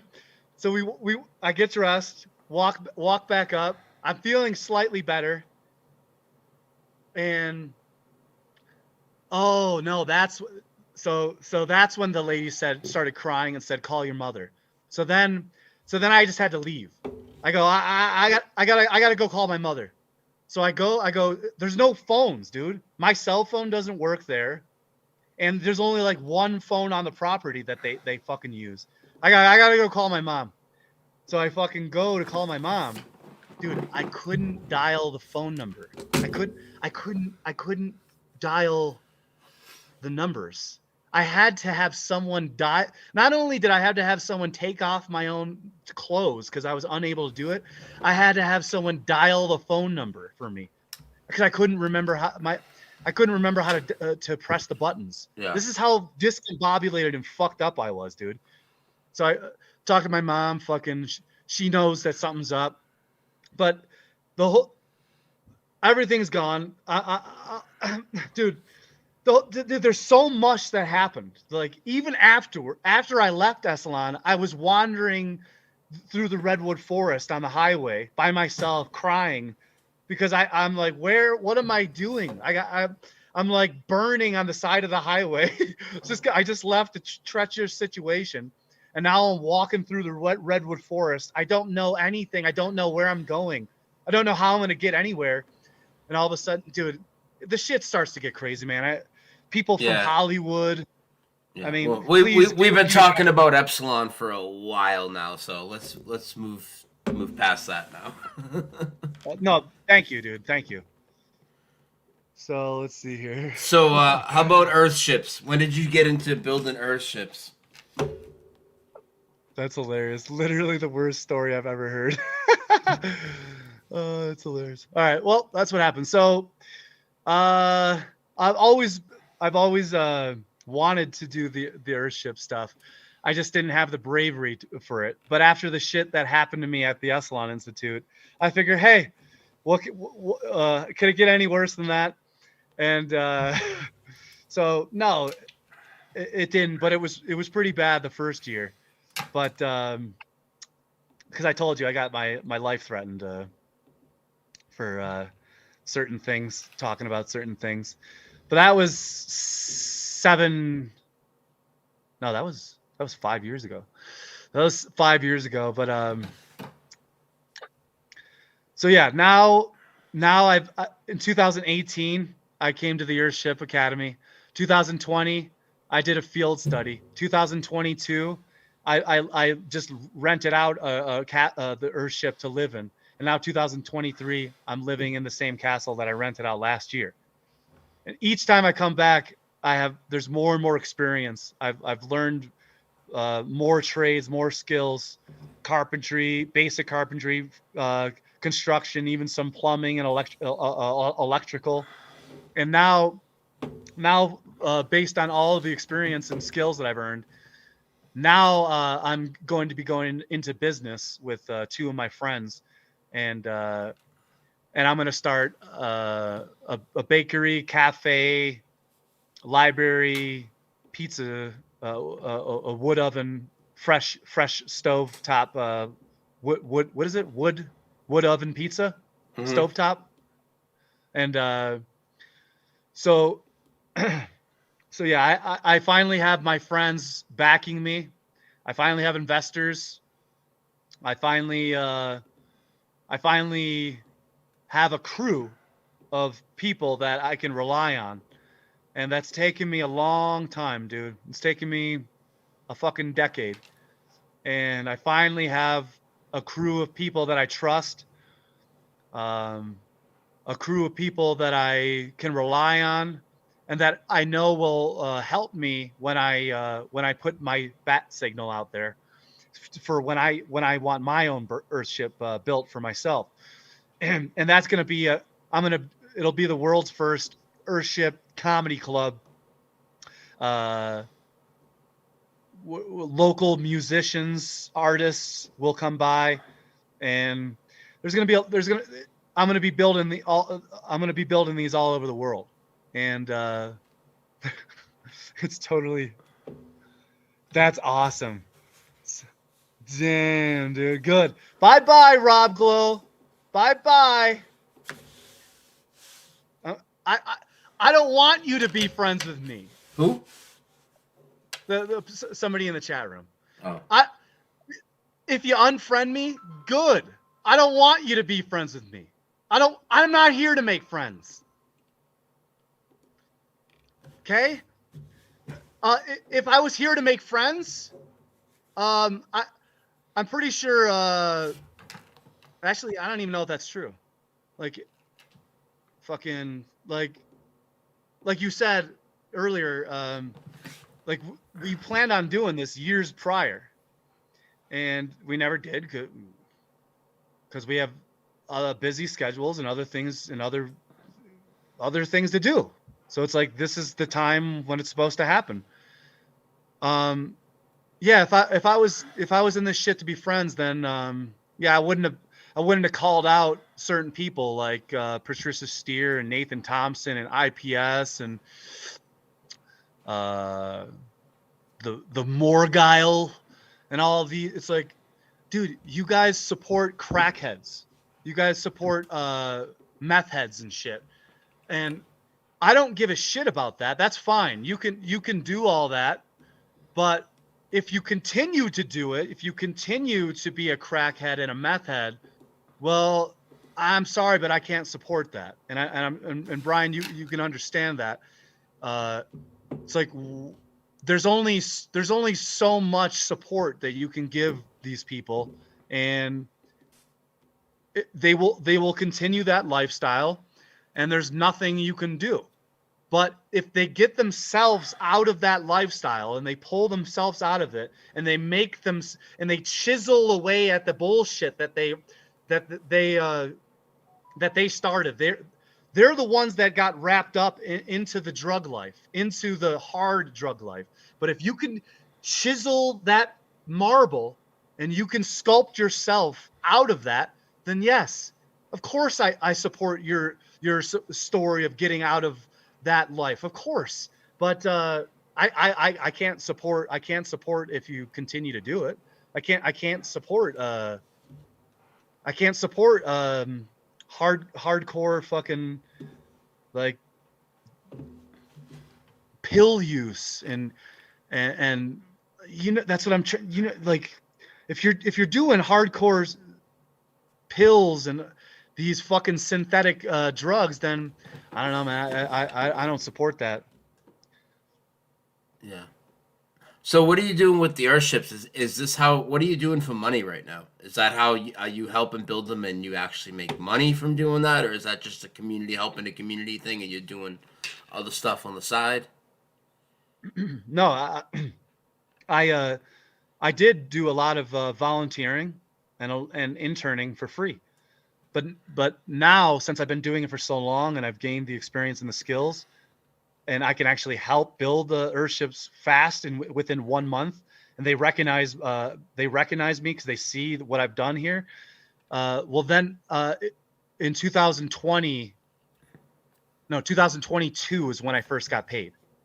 I didn't get paid in 2018, and I didn't get paid in 2020 to build Earthships. Mm-hmm. But I did get paid in 2022 last year, and 2023 now I came out here and with my Jeep, and I had multiple jobs set up.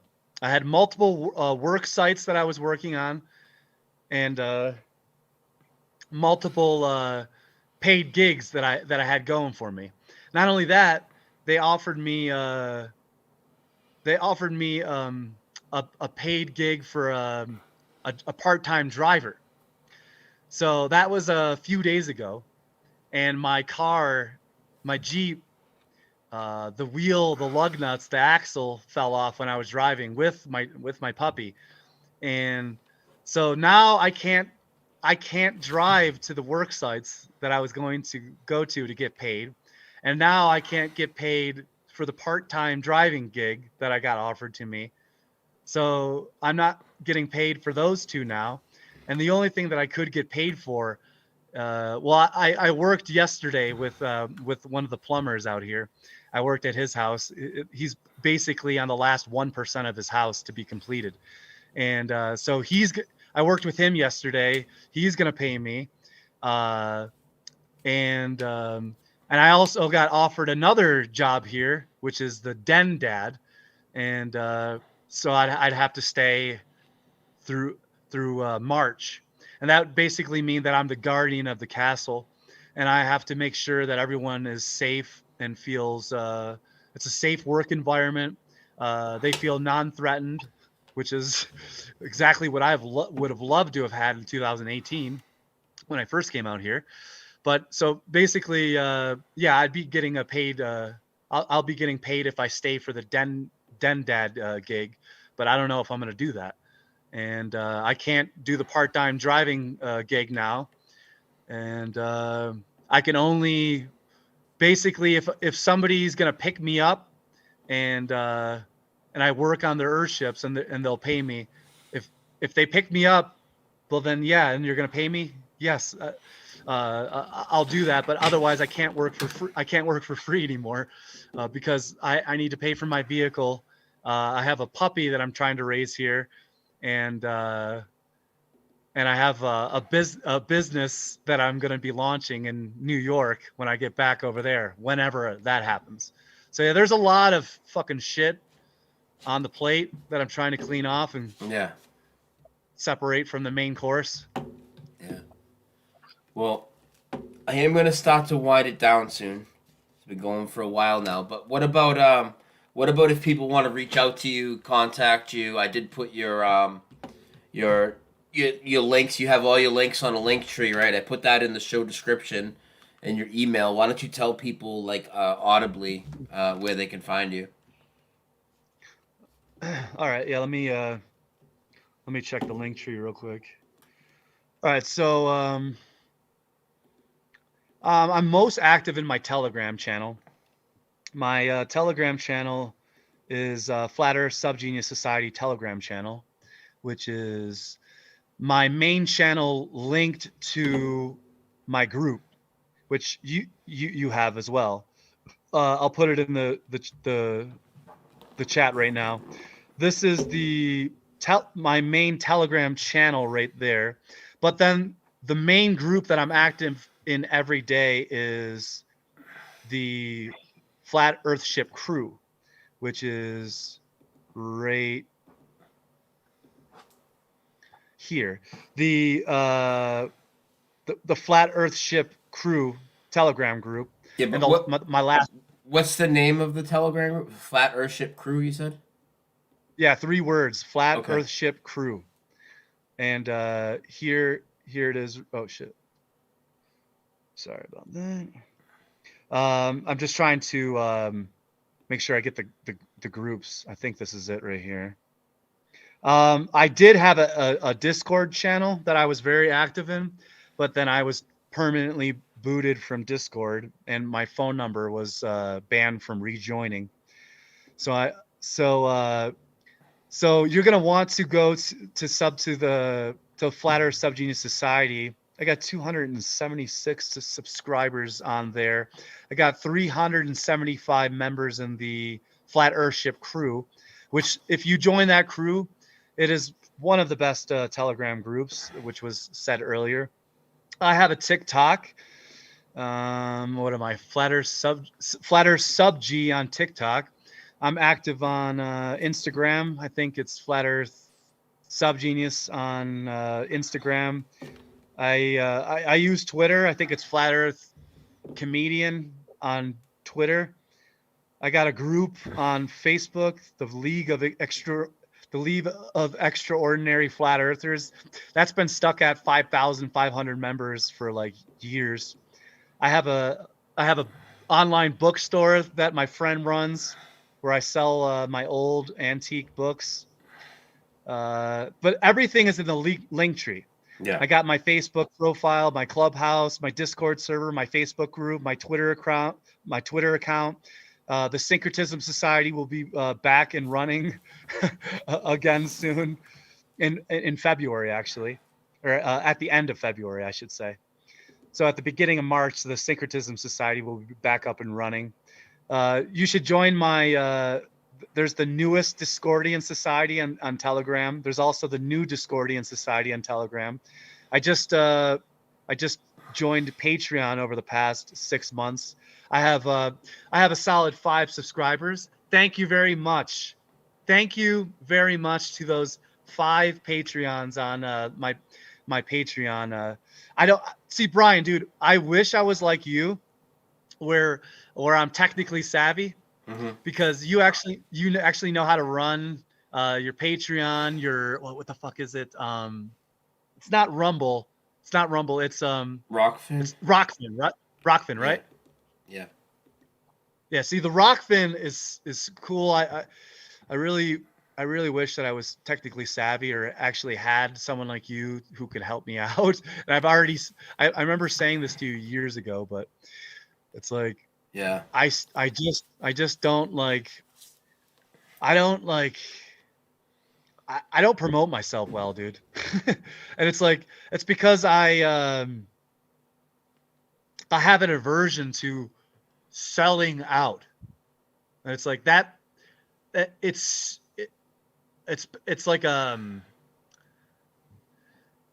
it's like self-destruction. It's like, how are you supposed to, it's like, how are you supposed, I buy and collect books, and I sell books for hundreds of dollars to make an extra, to pay rent out here. It's, dude, it's crazy, man. Like,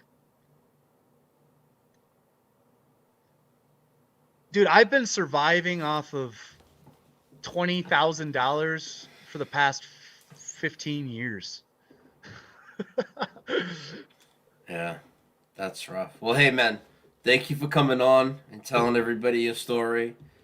I really appreciate it, dude. How long were we? How long did we go? Almost 4 hours. All right, man. Brian, where the hell are you? Oh, I'm right here. Thanks dude. for having me on, dude. Yeah, I know. man.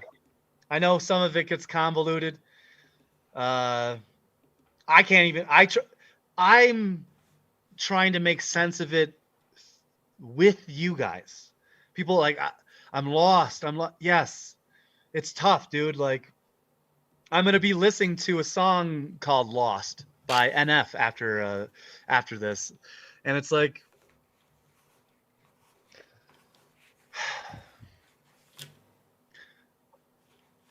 I don't know, man. Like, we live in a mysterious place, full of unknowns, and it's like there are knowns, unknowns, and unknown unknowns. And it's like we live in such a mysterious realm, such a mysterious unknown. There's more things unknown and more things unseen and more forces unseen than there are things known and forces known. So there's more things unknown than there are known. And it's like, people are so afraid of not knowing. People are more afraid of not knowing. See, I don't even know, dude. I don't even know if people are more afraid than knowing than not knowing. I fluctuate from total knowing to abs. I'm totally fine with knowing a little bit and not knowing a lot. I'm totally fine with knowing a little bit and not knowing a lot. So, Brian, thank you for having me on to explain a little morsel of my story, and it means a lot to me, man. And I'm glad to have talked with you. And you said I was the first person that they interview you and kind of, bring the Mandela into the flat Earth or whatever. And hey, man, like if it wasn't for that, I'm the one that introduced you and Karen. I'm the one that said, hey, you and Karen should do something together. And lo and behold, you did. And you guys have a good thing going. And it's like, dude, there's so many spider webs that were sprung from our original conversation. That, what was it, 2018?